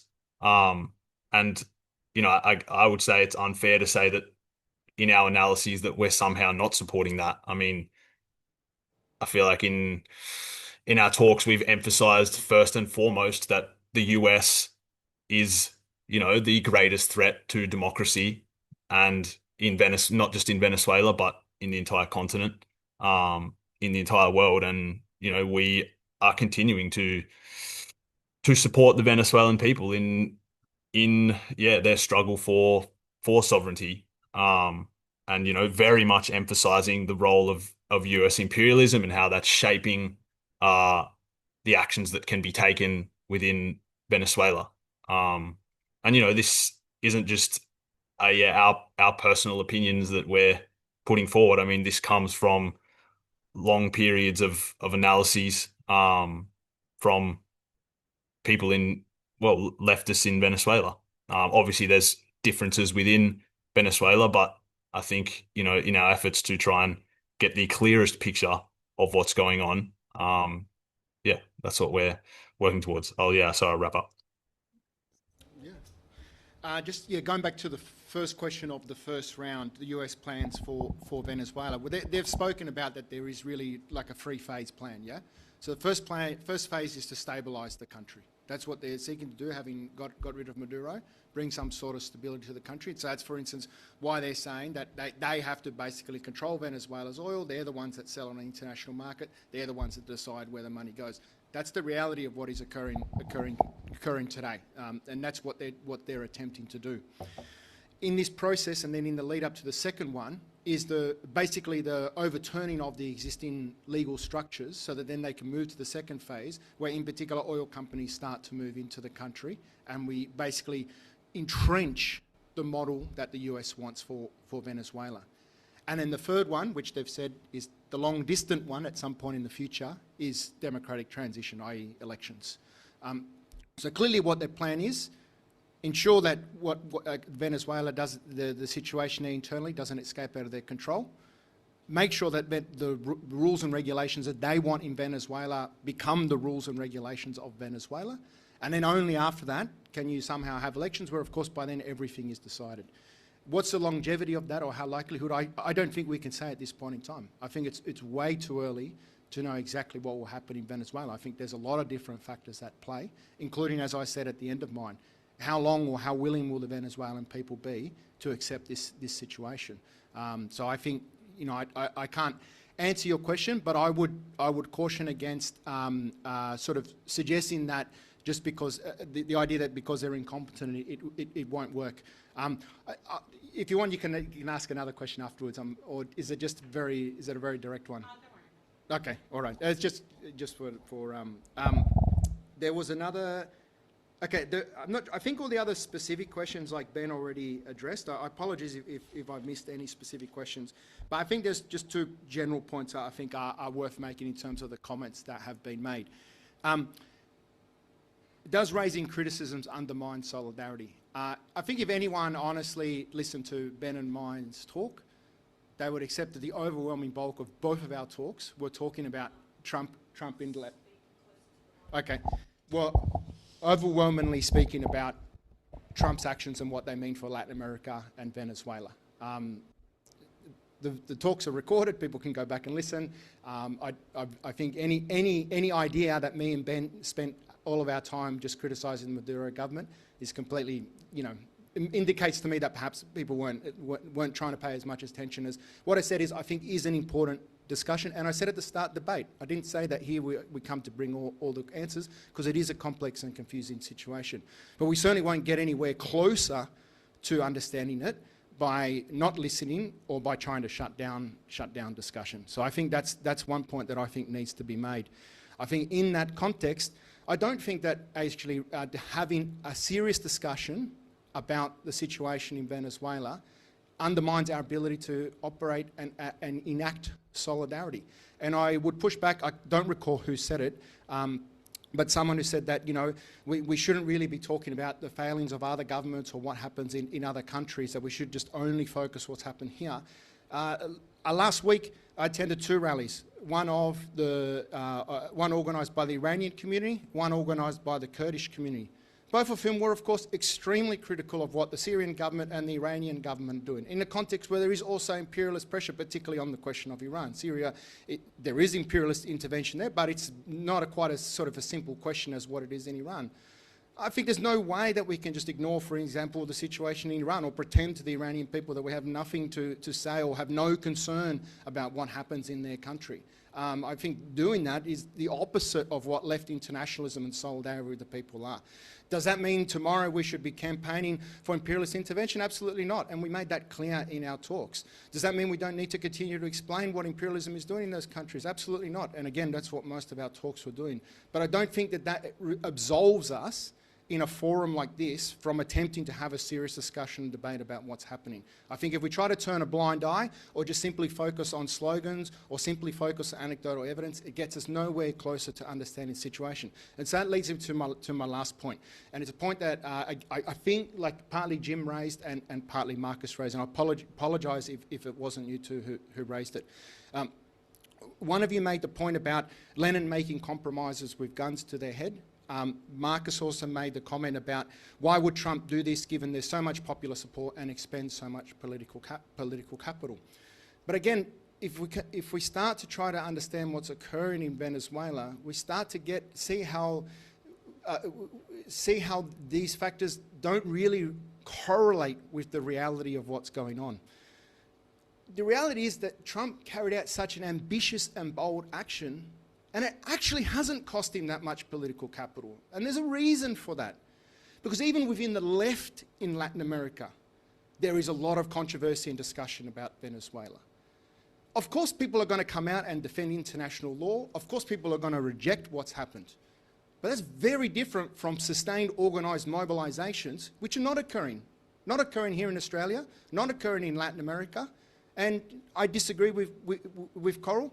They're not occurring anywhere near on the scale that Coral indicates. As I said in my talk, I'm not saying that there isn't mobilisations in Venezuela. So we have to try to understand why that is the case. So I reject the idea that it's a question of popular support. It's also why the scenario that Jim talked about with the gun to the head, which is the one that I mentioned. I just didn't quote Lenin and things like that, but is what I said is occurring in Venezuela. Is why we have to understand what makes it even more difficult is the fact that the government knows that it doesn't have popular support and that it's trying to regain that popular support. So that if we understand that, then we can understand things, for instance, like what I mentioned.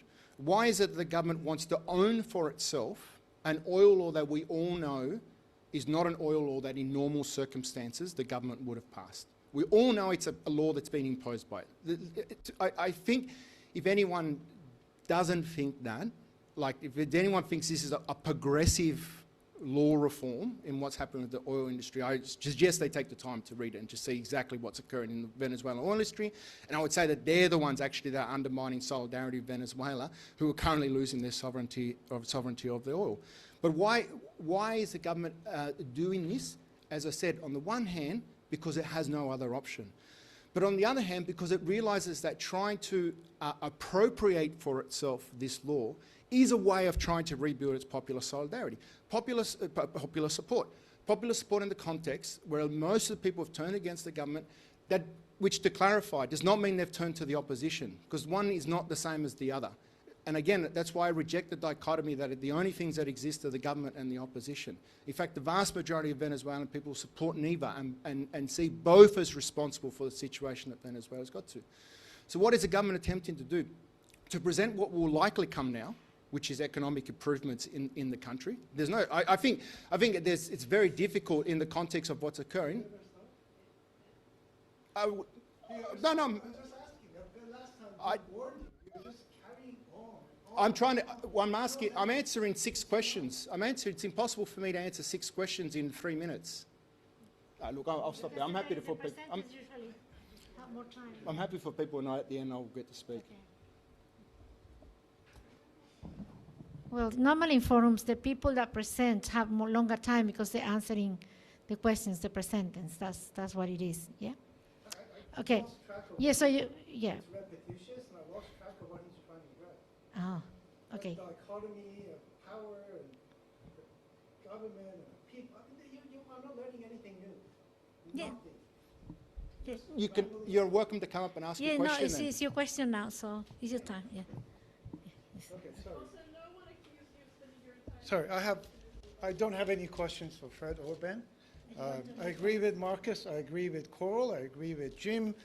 And that is when sanctions and blockades are not statecraft, they're economic warfare.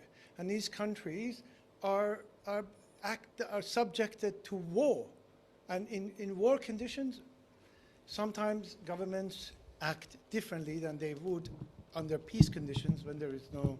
So I have a different point to make, and that is, please don't lose sight of the fact that Palestinian babies are still freezing to death today. Families are being bombed. Please don't forget about Palestine. Palestine is still the epicenter of the resistance in the world. And today, January 31st, is a day of solidarity with the 9,500 Palestinian hostages that were picked off Gaza and put in prisons in gulags and are being tortured, organ harvested, and broken and forgotten. So today is a day of remembrance, a kickoff of a campaign to raise awareness about the situation with these Palestinians. And the idea is to have, it's a red ribbons campaign. I have plenty here in a bag. If you want to tie something around the pole or something in a bus stop, a train station, anywhere you think that would be visible, please let's paint Sydney red as much as we can. So at the end of this forum, if you'd like to come and take a few of these ribbons, you're welcome to. And about what the lady here, I forget your name, said, about what, the extent of our influence of what can we do to affect change in Australia. We can't really change the situation. No matter how much I bark here, I can't change Trump's or Khamenei's mind or Maduro's mind or Gustavo's mind. What we can do is affect Australian policy. And to that effect, one of the best things we can do is not get involved in America's next war with China. As far as America is concerned, they're going to fight the Chinese to the very last Australian if they have to. If they have to put their missiles here and hit China and make us the next Ukraine and come and claim our country, they will. So getting out of AUKUS is a first step. It's not everything, it's a first step. And mark your calendars, March 14th, Dr. Shortis, David Shoebridge, and I forget his name, Dr. Riley, are hosting a forum to address and review this AUKUS treaty in Hornsby, someplace at the Pennant Hills, in Pennant Hills. Mark your calendars, March 14th. Please be there. Show them solidarity and support, and let's build the anti-AUKUS movement from there on. Thank you. How are we going with time?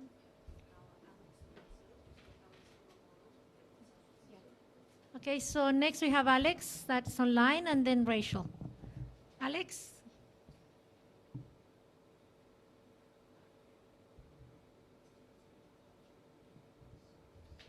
Are you ready, Alex? Online? You need to unmute yourself. Hi there. Sorry, I'm just trying to unmute. It was a bit tricky. Sorry about that. Hello. Can you hear me? I'm trusting you can. Yes, Alex here from Brisbane. We got a small group here listening in. Thanks very much for the forum. It's very interesting actually, and it's good to hear the discussion and good to see old faces I haven't seen for a long time. I wanted to take up a few points. I mean, I think firstly on the point that Jim raised about how in the campaign against the Iraq War we weren't talking about the problems of the Saddam Hussein government. I think dictatorship. I think the key point that I think would be made about that. I mean, the anti-war movement did point out correctly that under the Ba'athist regime in Iraq, there were some social improvements compared to other parts of the Middle East. But in general, pretty much the entire left understood and recognised that Saddam Hussein was a dictator. There just wasn't a debate on the left. So it wouldn't have made much sense for us to be having a big debate about that. And in fact, the anti-war movement said very clearly, despite the fact that Saddam Hussein is a dictator, that's not a rationale. That's not a justification for invading Iraq. Whereas, had it been the case that half of the left was basically saying Saddam Hussein is the best thing since sliced bread, Saddam Hussein is a socialist leader, like, had that been the case, that would have made it difficult for the anti-war movement because it's so out of step with reality. That would have made it difficult for the anti-war movement to, to basically wage its campaign. I mean, I think the fact that there is more of a there's more debate and different points of view about the character of the Maduro government. I mean, I think it's a bit inevitable that it's going to be discussed. The second thing I wanted to raise, I mean, Jim made the point about how we have failed as a solidarity movement in terms of not, building a strong enough campaign against sanctions in Venezuela. I mean, I think that's obviously true, undoubtedly, obviously true. A bit you could say the exact same thing about Iran as well. I mean, like, it doesn't actually, we're against imperialist sanctions no matter which government, even a government that we don't have sympathy for, like in Iran. We've equally failed at that job as well, and it's a reflection on where the left is at, and I think that's it's a bit the character of the Iranian government makes that harder. There was one other thing I was going to say, and I can't. It slipped my mind. Anyway, so I'll leave it there. Thanks, everyone.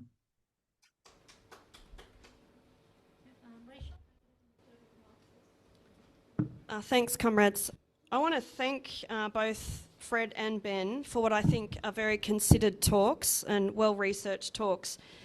I was on the 2006 Venezuela Brigade, and Venezuelan revolution for a lot of us is very much in our hearts. We spend a lot of time visiting Venezuela, talking about Venezuela, of the 2000 generation revolutionary anti-imperialists, and Cuba and Bolivia, but Venezuela was very much in our hearts because Chavez was leading the 21st century socialist revolution. He was very on the international stage, a little bit similar to Petro and what Petro was doing around Palestine in the United Nations, but also very much building the people's power movement on the ground, the communes, the education, a new constitution, handing out all of these amazing books for free for people who had just, come up out of illiteracy and advance this people's power structure. It was different to Cuba. It wasn't as advanced as Cuba. Maybe it was a dual power situation. There's a lot of discussion about just what it was. But that's the other thing that we studied. We studied that because revolutionaries, we want the people to take power. It was a very inspiring model. So I think this is a good discussion, but I do think that socialists also fought very hard for the right to vote. Women fought very hard for the right to vote. The bourgeois democratic revolution was a positive thing, and socialists also, we fight hard against anti-democratic draconian moves by the billionaire class and their capitalist lackeys, their political lackeys, like we're doing now against Minz's attempt to stop us protesting for Palestine. And frankly, I think we need to run a Free Theo campaign because we have the first pro-Palestinian activists probably in Silverwater. We're not sure which prison he's in. So I think all of those things are important, but I also think that it is incumbent upon us, as Fred was saying, and Ben, and all the comrades who have contributed here, how do we build a stronger a stronger movement to break the ties with AUKUS, and a stronger hands-off Venezuela, hands-off Cuba campaign. That is really incumbent on us to work out how to unify our different forces and move on in the Australian context. Thanks, comrades.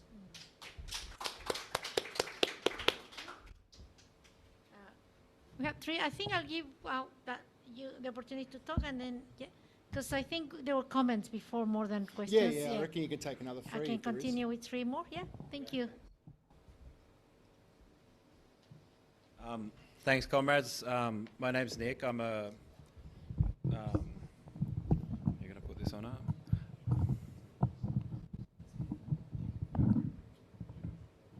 Thanks, perfect. I'm an Asia Pacific Solidarity activist and also a supporter of the organisation Red Spark in Australia. So kind of had two questions for the speakers, but also, and Fred, I know that you mentioned that you hate personal anecdotes, but in 2024, I just had a brief comment around the communal councils, like your response to one of the questions where you, what did you say?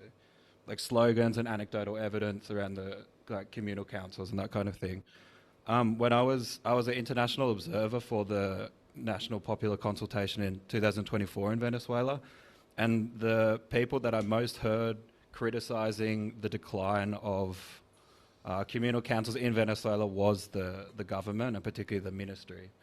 And so the point of having the National Popular Consultation was an effort to rejuvenate that, and there was, I heard people, officials of the government saying that, during that time, very difficult economic period, that was not enough work was done into that, and that's the reason why they had the popular consultation, to try to rejuvenate that and also to kind of strengthen the communal councils. So I guess the first question for both the speakers I had was kind of the framing of it as, why now? After that question, why now? And answer being Venezuela was the weakest enemy for the United States, and also that the government has no popular base.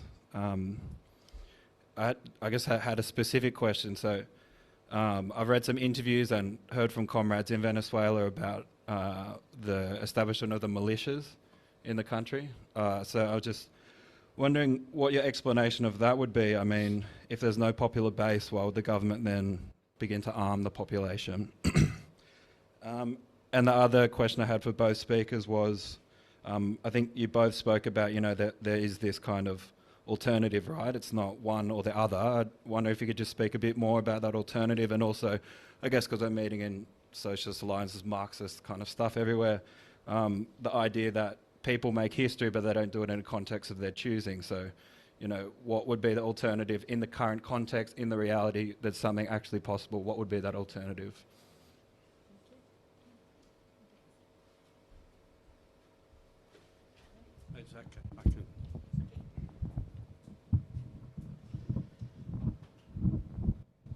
Hi everybody. My name is John Reynolds, and I just want to talk a little bit about AUKUS and the sort of what's happening with AUKUS now, and some of the comments that Ben and Fred made were very interesting. That the military budget now for the Pentagon, around $900 billion to $1 trillion, going up to $1.5 trillion. That's taking another $600 billion out of the economy. The US taxpayers are paying for that money, and it's being shifted into the military. There's also a commitment in Australia to also increase the military budget significantly as well. The Australian budget is $870 billion for the federal budget.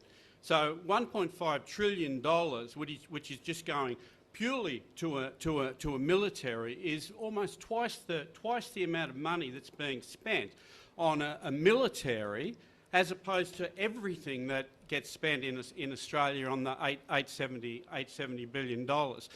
Of the current money, that's the $1 trillion that is spent on the Pentagon, around $300 to $400 billion of that goes to the defence primes. And these are Lockheed Martin, Northrop Grumman, Boeing. There's a whole range of them.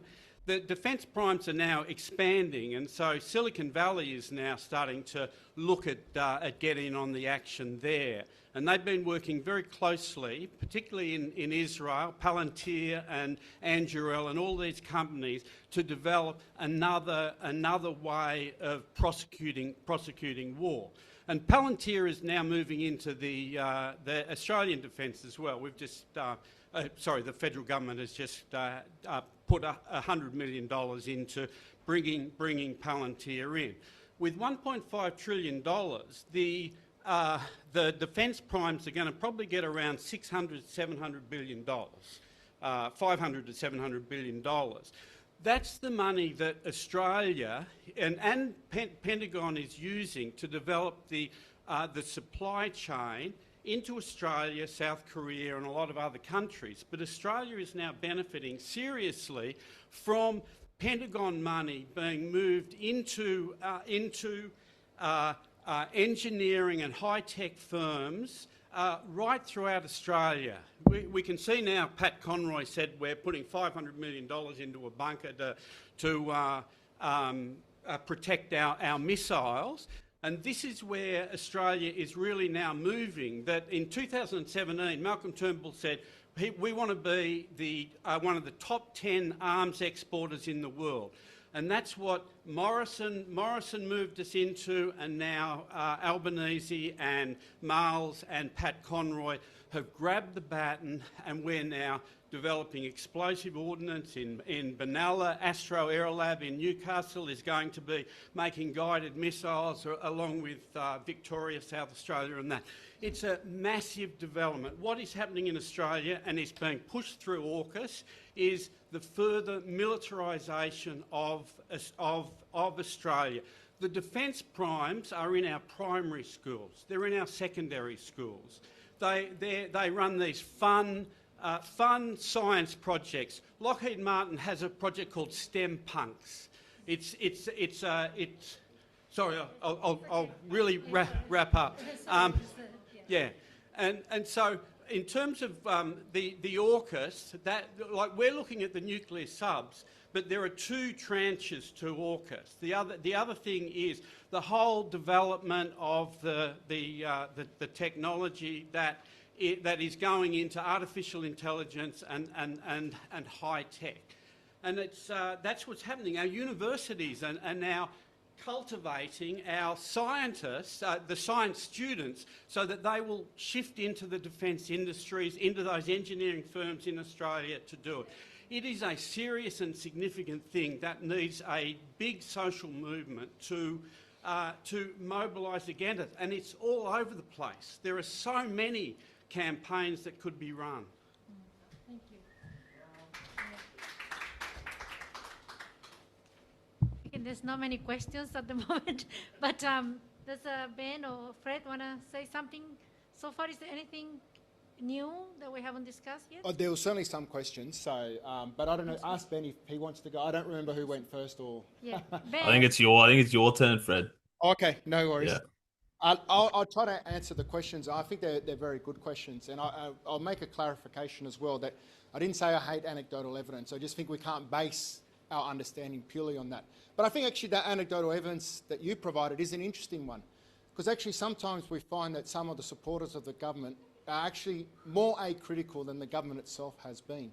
So while some will deny that there's been any issues with the communal councils and commune, quite often people in the government or people in Venezuela are much more openly critical. And so that minister, I think you said it was a minister that you met with, or vice minister, so apologies if I didn't catch the name of the person you met with, was correct in what they said. The unfortunate thing is, as I mentioned, by their own ministry's figures, the situation hasn't improved. So when we combine the anecdotal evidence with the facts, then we start to get, I think, a clearer picture than just simply relying on one. But to show that I like anecdotal evidence, I want to give a story. And the story, it's going to be very quick. It'll take me 2 minutes. Hopefully no one will interrupt me or say that I'm abusing of my time. But I think it's a useful one. I have a friend in Caracas, Antonio.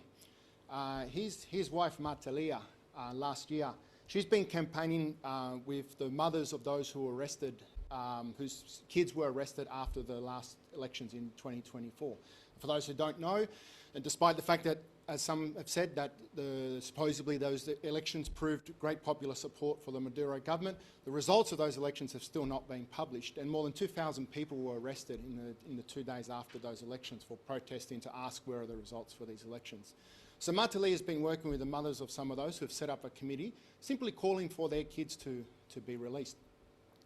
Because of that, the vigil that they had was attacked by armed thugs, and internationally they were attacked for supposedly being right-wing oppositionalists, when most of the mothers were completely apolitical. But on top of that, she then got arrested and disappeared for 6 days. My friend couldn't get in touch with her, lawyers couldn't get in touch with her, no one was able to find out what had happened to her for 5 to 6 days. But you know why the information came out? because there was international campaign around this and there was pressure within Venezuela, and then finally the government was forced to actually not just reveal where she was, but to release her. So contrary to the idea that we can't do anything, in fact, actually we can do something. And sometimes perhaps if we had done a bit more of that earlier on, perhaps we might have been able to encourage or persuaded the government, not persuade the government, that's probably not the right way of doing it, but being able to create the space within Venezuela for people to push back on other things like this. And at that time, people also raised the thing like that Marcus said, that they were funded by foreign governments, and should this be allowed? And in fact, that was what Cilia was, after she'd been released, was accused of. You know what she was accused of? That the group that she works with received grant money from the Rosa Luxemburg Foundation in Germany. The Rosa Luxemburg Foundation, for those who don't know, is affiliated to the Left Party in Germany. I think anyone here would be hard-pressed to kind of claim the Left Party in Germany is some agent of imperialism. And in fact, the Left Party in Germany funds many left groups and projects around the world. When I say fund, I don't mean completely fund, but provide grants and financing for instance, to give one more example, the landless workers movement in Brazil. I think anyone who thinks the MST is somehow an agent of imperialism because of that, I think it sort of isn't really grappling with those issues. But more importantly, what has happened today? The government has decreed a general amnesty for all political prisoners dating back not just to 2024, but to 1999, that will be released. So the things that people in Venezuela were calling for, the things that solidarity activists outside the country were calling for, and for which they were denounced as supposedly undermining solidarity, is today what the government is doing, because the government recognises now that this is something that can help to actually remend the fractured society that exists in Venezuela. So I think that actually, that anecdotal evidence, it's only anecdotal evidence, but does show that what we think and say and do here in this country does make a difference. And I don't think we should ever forget that and think that we can't do anything. You asked two then specific questions about the militias and arming the population. Well, I would argue that the reality was that the figures that the government gave were nowhere near the reality of what was happening on the ground. And I would argue the biggest proof of that was the almost inexistent response of militias on January 3. You know, the reality is that, you know, this is not to blame the Venezuelan military. Obviously, they're up against a much more superior military force, but it is somewhat phenomenal that this operation could be carried out in Caracas, and I think one US soldier, I think, got a bullet wound in the leg, and that was it, you know. So for all the talking about the arming the population, at the end of the day, it didn't actually make much of a difference. And again, I would go back to the proof of that today, even though, as I've said, that threat of military sort of further intervention exists, the government today is not talking about continuing to mobilise the militias or anything like that. That's just a reality. They're not talking about it because they realise that it doesn't suit the political climate in their country now. What's the alternative, or the alternatives you asked? And I'll finish this on this point. So I'd separate out two things by what I meant by that.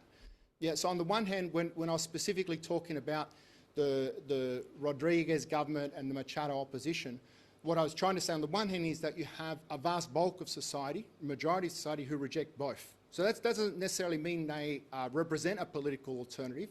They just don't necessarily feel themselves represented in either of those two main sections of the political class.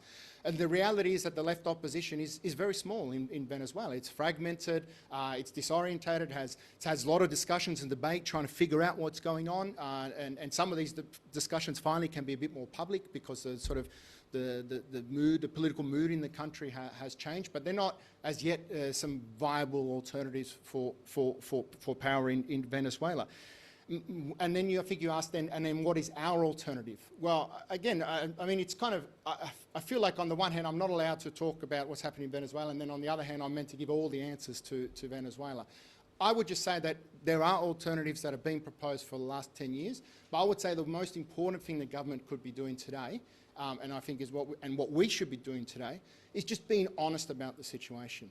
And if we're being honest about the situation, today Venezuela, for example, oil sovereignty is completely being suspended, if not taken away from them.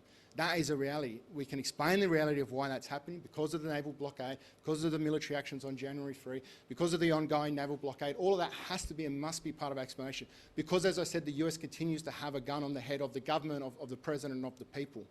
But if we want to pretend otherwise, that this is just simply Venezuela selling oil to the US as it's always wanted to do, then actually I would argue that that's what really fundamentally undermines our ability to do the solidarity that Venezuelan people need today. I think Ben's still got to go though. Ben? Yeah, well, I guess Fred responded to a lot of those questions, but yeah, I think I'll maybe take up on the theme of, a country under economic warfare and how governments and the people of that country respond. And I think there's a good example with Cuba during this sort of special period. This period in the 90s after the collapse of sort of Soviet Union, and Cuba basically was descending into a huge economic crisis, shortages of oil and lots of basic goods. And the response to that was basically encouraging as much solidarity and sort of mobilizing the resources, the scant resources available to basically survive this period. And didn't that wasn't accompanied by sort of any crackdown in democratic rights in, locking people up, and stuff like that. So I feel like, yeah, obviously governments have to respond and have to behave differently under economic sanctions, under economic warfare. But yeah, I don't know how that justifies rolling back democratic rights.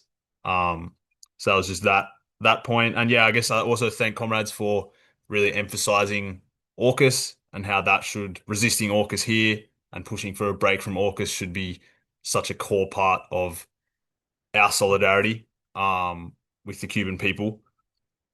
And in the chat here, Pip said there's also I've lost it, but sorry, there's an anti-AUKUS action February 21, 1 p.m. Gadigal Country. That's part of a national day of action against US bases. These sort of anti-AUKUS actions are also an opportunity to, highlight our solidarity because our resistance to AUKUS is also, from a point of recognition that our foreign policy and in lockstep with US foreign policy, that obviously has an impact all across the world. So that's always something we should consider.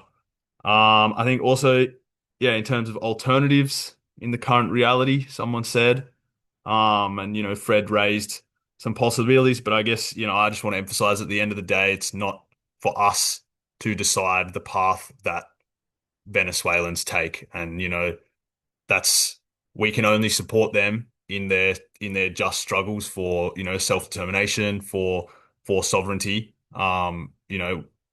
And we have to work out how we can best offer, materially and solidarity, and support to that. Yeah, I think that was all I had. Thank you. Thank you, Ben. You want to speak, but I just want to give a few announcements before we continue on. Yeah, and also at the end of today, we would like to invite everybody for a photograph. We're going to take a photo, hands of Venezuela photo at the end of this. We need to turn this the other way. I think the flag is the upside down. Yeah. The emblem should be on the right side. Yeah. Anyways, sorry. But we'll do that. A few announcements. Well, tomorrow we all know, or many know, that there's a March for Palestine, 1 p.m. from Hyde Park. Is that correct? Tomorrow. In order of times and days, the 7th of Saturday, the 7th of February at 12, Hyde Park Stop Deaths in Custody, organized by the Aboriginal Groups, Malu Media, Black Caucus, Black Lives Matters. So that's the 7th at 12, Hyde Park. Pip mentioned this, no to AUKUS, no war against China. That will be at Garden Island Naval Base entrance, corner of, well, you can get the information here. You get the directions, but Saturday, 21st of February at 1 p.m. And that's this advertisement, and there's more downstairs. Then there's a forum, same day, the 21st at 5 p.m. here at the Resistance Center, Defend Rojava, the feminist Kurdish-led revolution to northeast Syria. So 21st of February at 5 p.m. And of course, we're going to keep an eye out for other events. Sorry, there's one that I gave it to Jim, the notice, and I can't remember the date. Bissaloy, near Wollongong, and they're a 24-hour ticket or blockade around there. Jim, do you remember? Have you got the advertising? So a picket, a blockade picket in Wollongong? Bissaloy supplying the armor plating to the Israelis, to the army. Oh, correct. From Sunday the 8th, in the evening of Sunday the 8th, it's a 48-hour picket, and so it goes from the evening until Tuesday the 10th, and so they're camping there for 2 days. Oh, perfect, yeah. Hopefully we'll get more advertisements so we can share as well.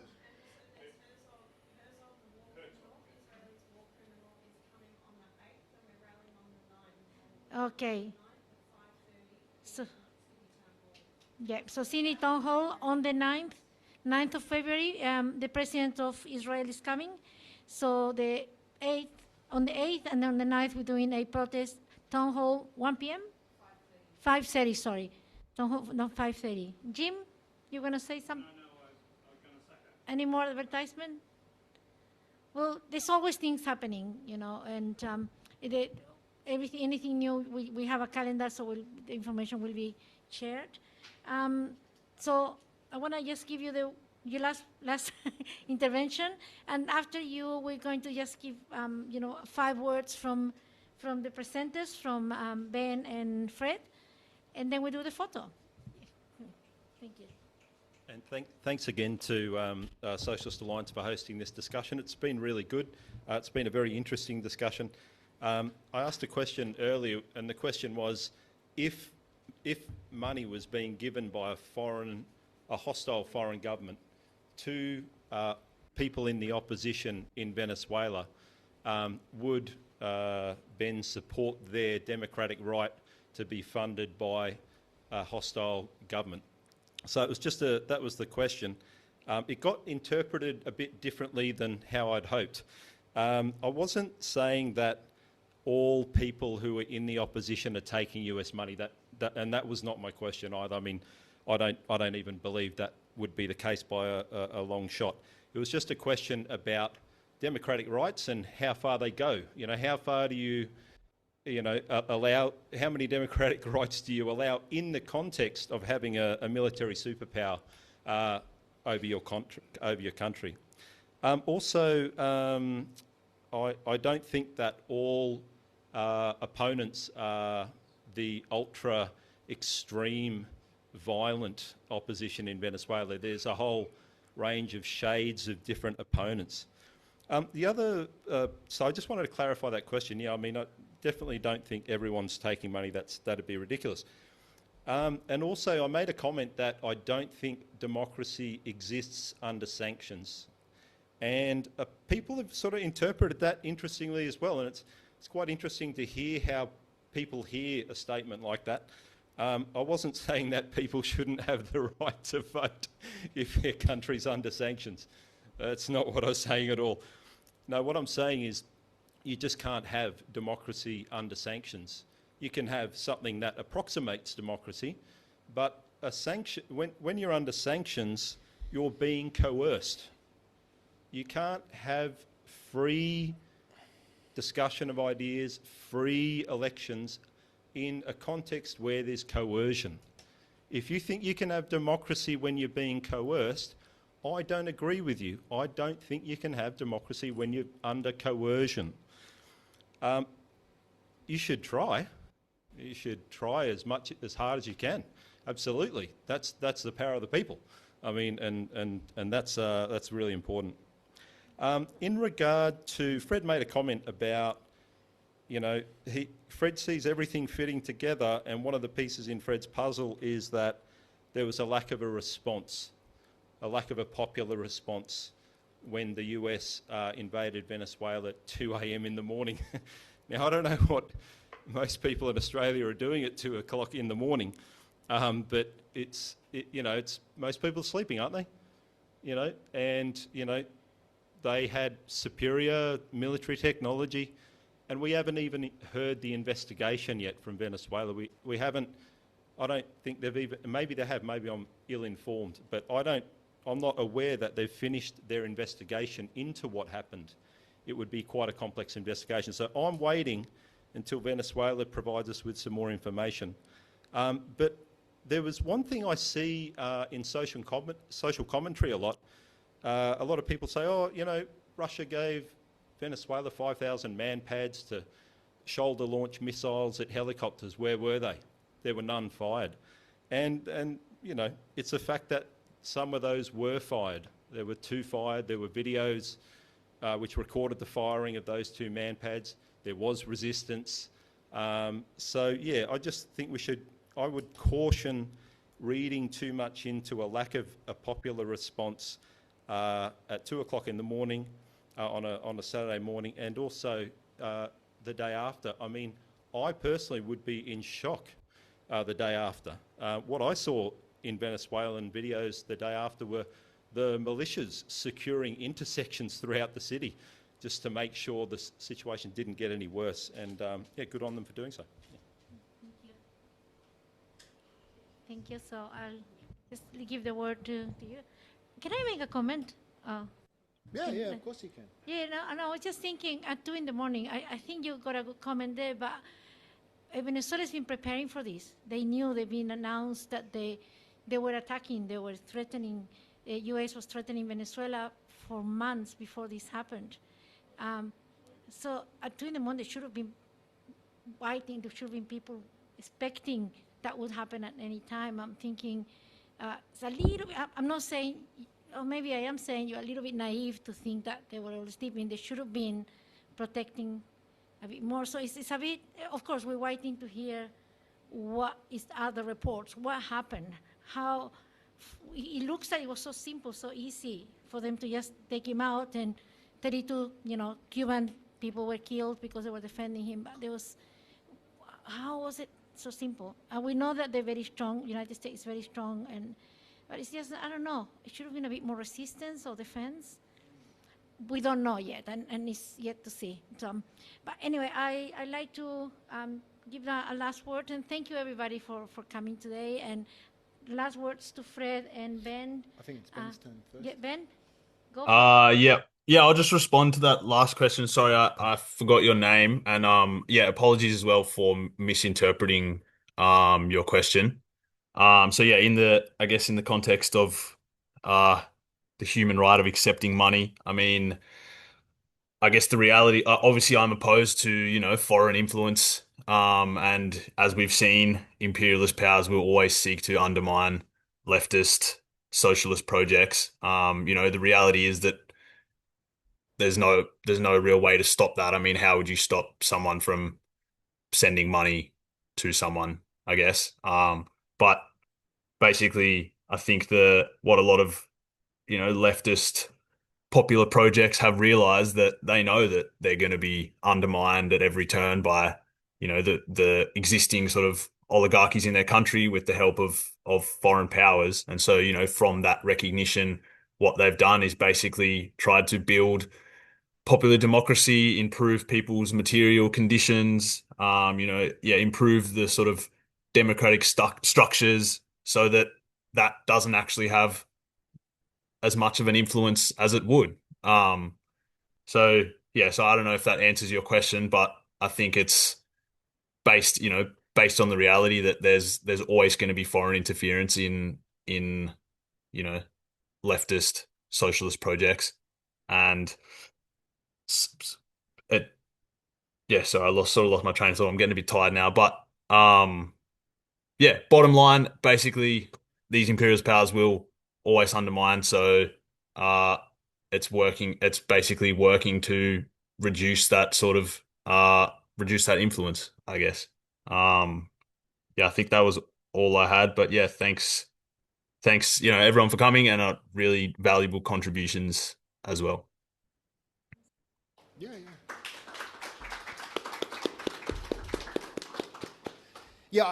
So again, just respond then to Marcus's questions. I thought Ben did answer your question in his first contribution, to be honest. I think he added stuff, but That's the prerogative of the Speaker to do that. But I'll give you my answer, because you only asked Ben, so give you my answer. Venezuela has every right to establish whatever laws it wants in terms of foreign funding of opposition parties, figures, whatever. It also should make sure that it enacts those laws properly. So if a party, left, right, centre, whatever, is found to be breaking those laws, which is the same that occurs here, because the same laws of foreign funding exist in Australia, exist in every country, then they should absolutely be punished for that. A different thing, going back to my anecdotal story, is where leftists are attacked for doing something that is within Venezuela's legal right, within the right of Venezuelans legally within the foreign funding law to receive grants from the Rosa Luxemburg Foundation. A foundation, I should point out, has sponsored trips of PSUV deputies to speak in Germany at their conferences, and none of them were jailed for supposedly being agents of imperialism.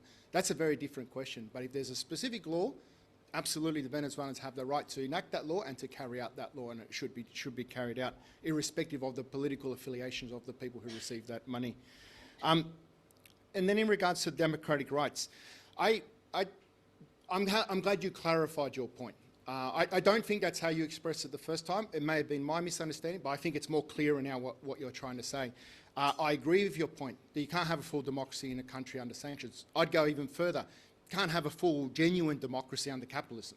I think that's also a point that should be made. So limiting it just simply to the questions of sanctions, I think, falls short of the reality. We're in a capitalist society where the wealth is in the hands of a minority, the media is in the hands of a minority. Any election is going to have the slate tilted, in a particular direction, and we can imagine in which direction the minority who own the media and the wealth. So I think that equally stands true. But I think it also equally stands true that if within that confined context and within that even stricter context that Venezuela is in, you do decide to go to elections, you do allow candidates to run, you do allow people to vote, then the following and only step that should be taken is that those votes are counted, published, and be able to verify. And that didn't happen in the last elections. It happened in every other election in Venezuela. And it defied Venezuela's own electoral laws by not doing that. So if we want to talk about the laws again, it's the government this time that once again broke that law. Broke the law, broke the constitution, and one has to ask the question why. What benefit does a government have from breaking its own law and own constitution to hide results that, according to what was announced, they won the elections? Yeah, I leave that as a question. I think everyone can answer it in their own way. I certainly have a certain conclusion to draw from that. But all I demand is that the Venezuelan government comply by its own law and publish its results. That's all that should happen, and then that should happen. And then in regards to my last point, in regards to the report and investigation of popular, let's wait for that. Albeit, unfortunately, today the Venezuelan people are still waiting to find out how many people were killed on January 3. Almost a month later, we still don't know.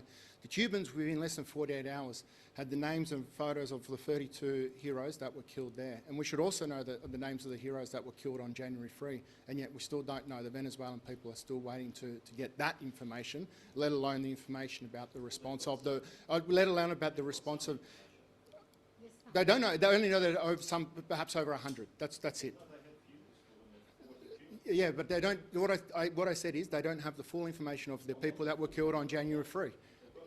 They don't have the information of. Do you disagree that they don't have the full information of how many people were killed on January 3 and what their names were? Absolutely. Okay, so we agree. So then we don't need to have this to and fro. This is not how a forum operates, Marcus. I let you speak. You got up 3-4 times. No one ever stopped you from speaking. So I'm just trying to round up this meeting. Yeah.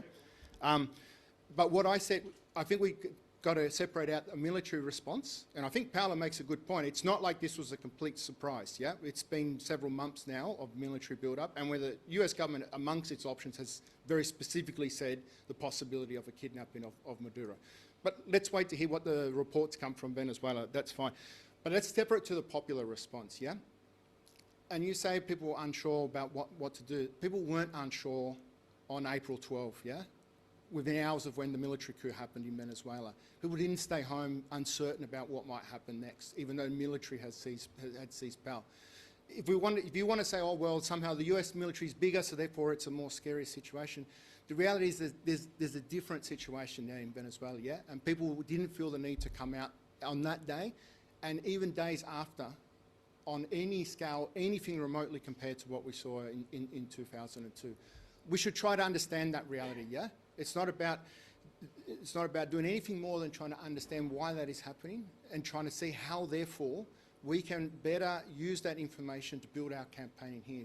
Because if we don't want to understand that reality, if we don't want to at least engage in a proper dialogue and a discussion about that, not just amongst here, but with people in Venezuela. And by people in Venezuela, I don't just mean people at the forums that people get flied over to Venezuela on paid trips to talk with them, but ordinary Venezuelans, and in fact, talk with Venezuelans here in Australia, can't really get a full picture. So I think that's the important thing. That's my encouragement.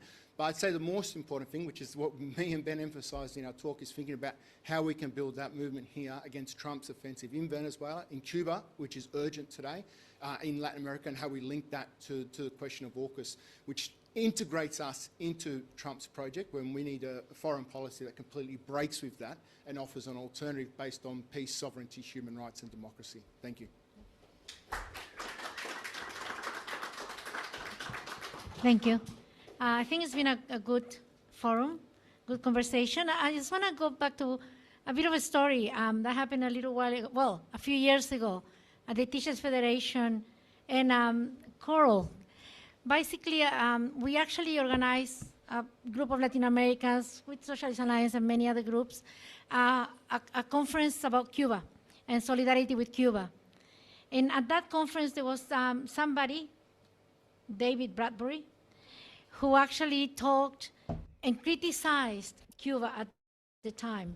He did a very good documentary about Latin America, south of the border, and then he did another documentary when he went to Cuba to show poverty and things that many of the people in that conference were very upset that he showed, and he spoke in front of everybody.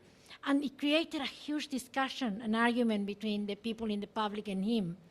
And there was back and forward, and people were getting very upset. And I remember Goro saying, I love this argument, I love this, that people actually have different opinions.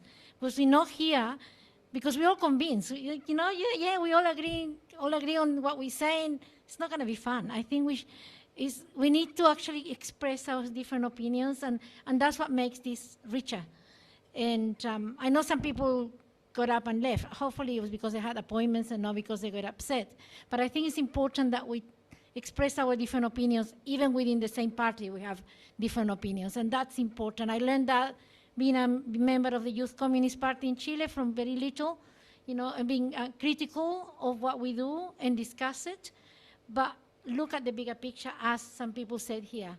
We are anti-imperialists, and we're going to fight that. And we're going to fight for the human rights of everybody else that we need to fight for, and that's what we hear. Thank you very much. Thank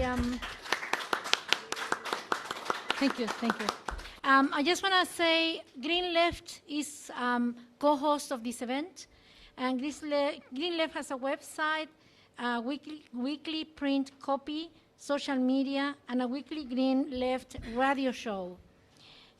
Media, and the radio show is in Melbourne, the 3CR, as well as doing regular podcasts. You can become a member of Green Left, supporter for a little of $5 a month. So, so you all invited if you're interested. We mentioned our next forum on the 21st at 5 p.m. It's about the defending Rojava's the Kurdish-led feminist revolution. We have fantastic speakers for that forum. Thank you very much, and I would like to invite you all to take a picture, and free Venezuela.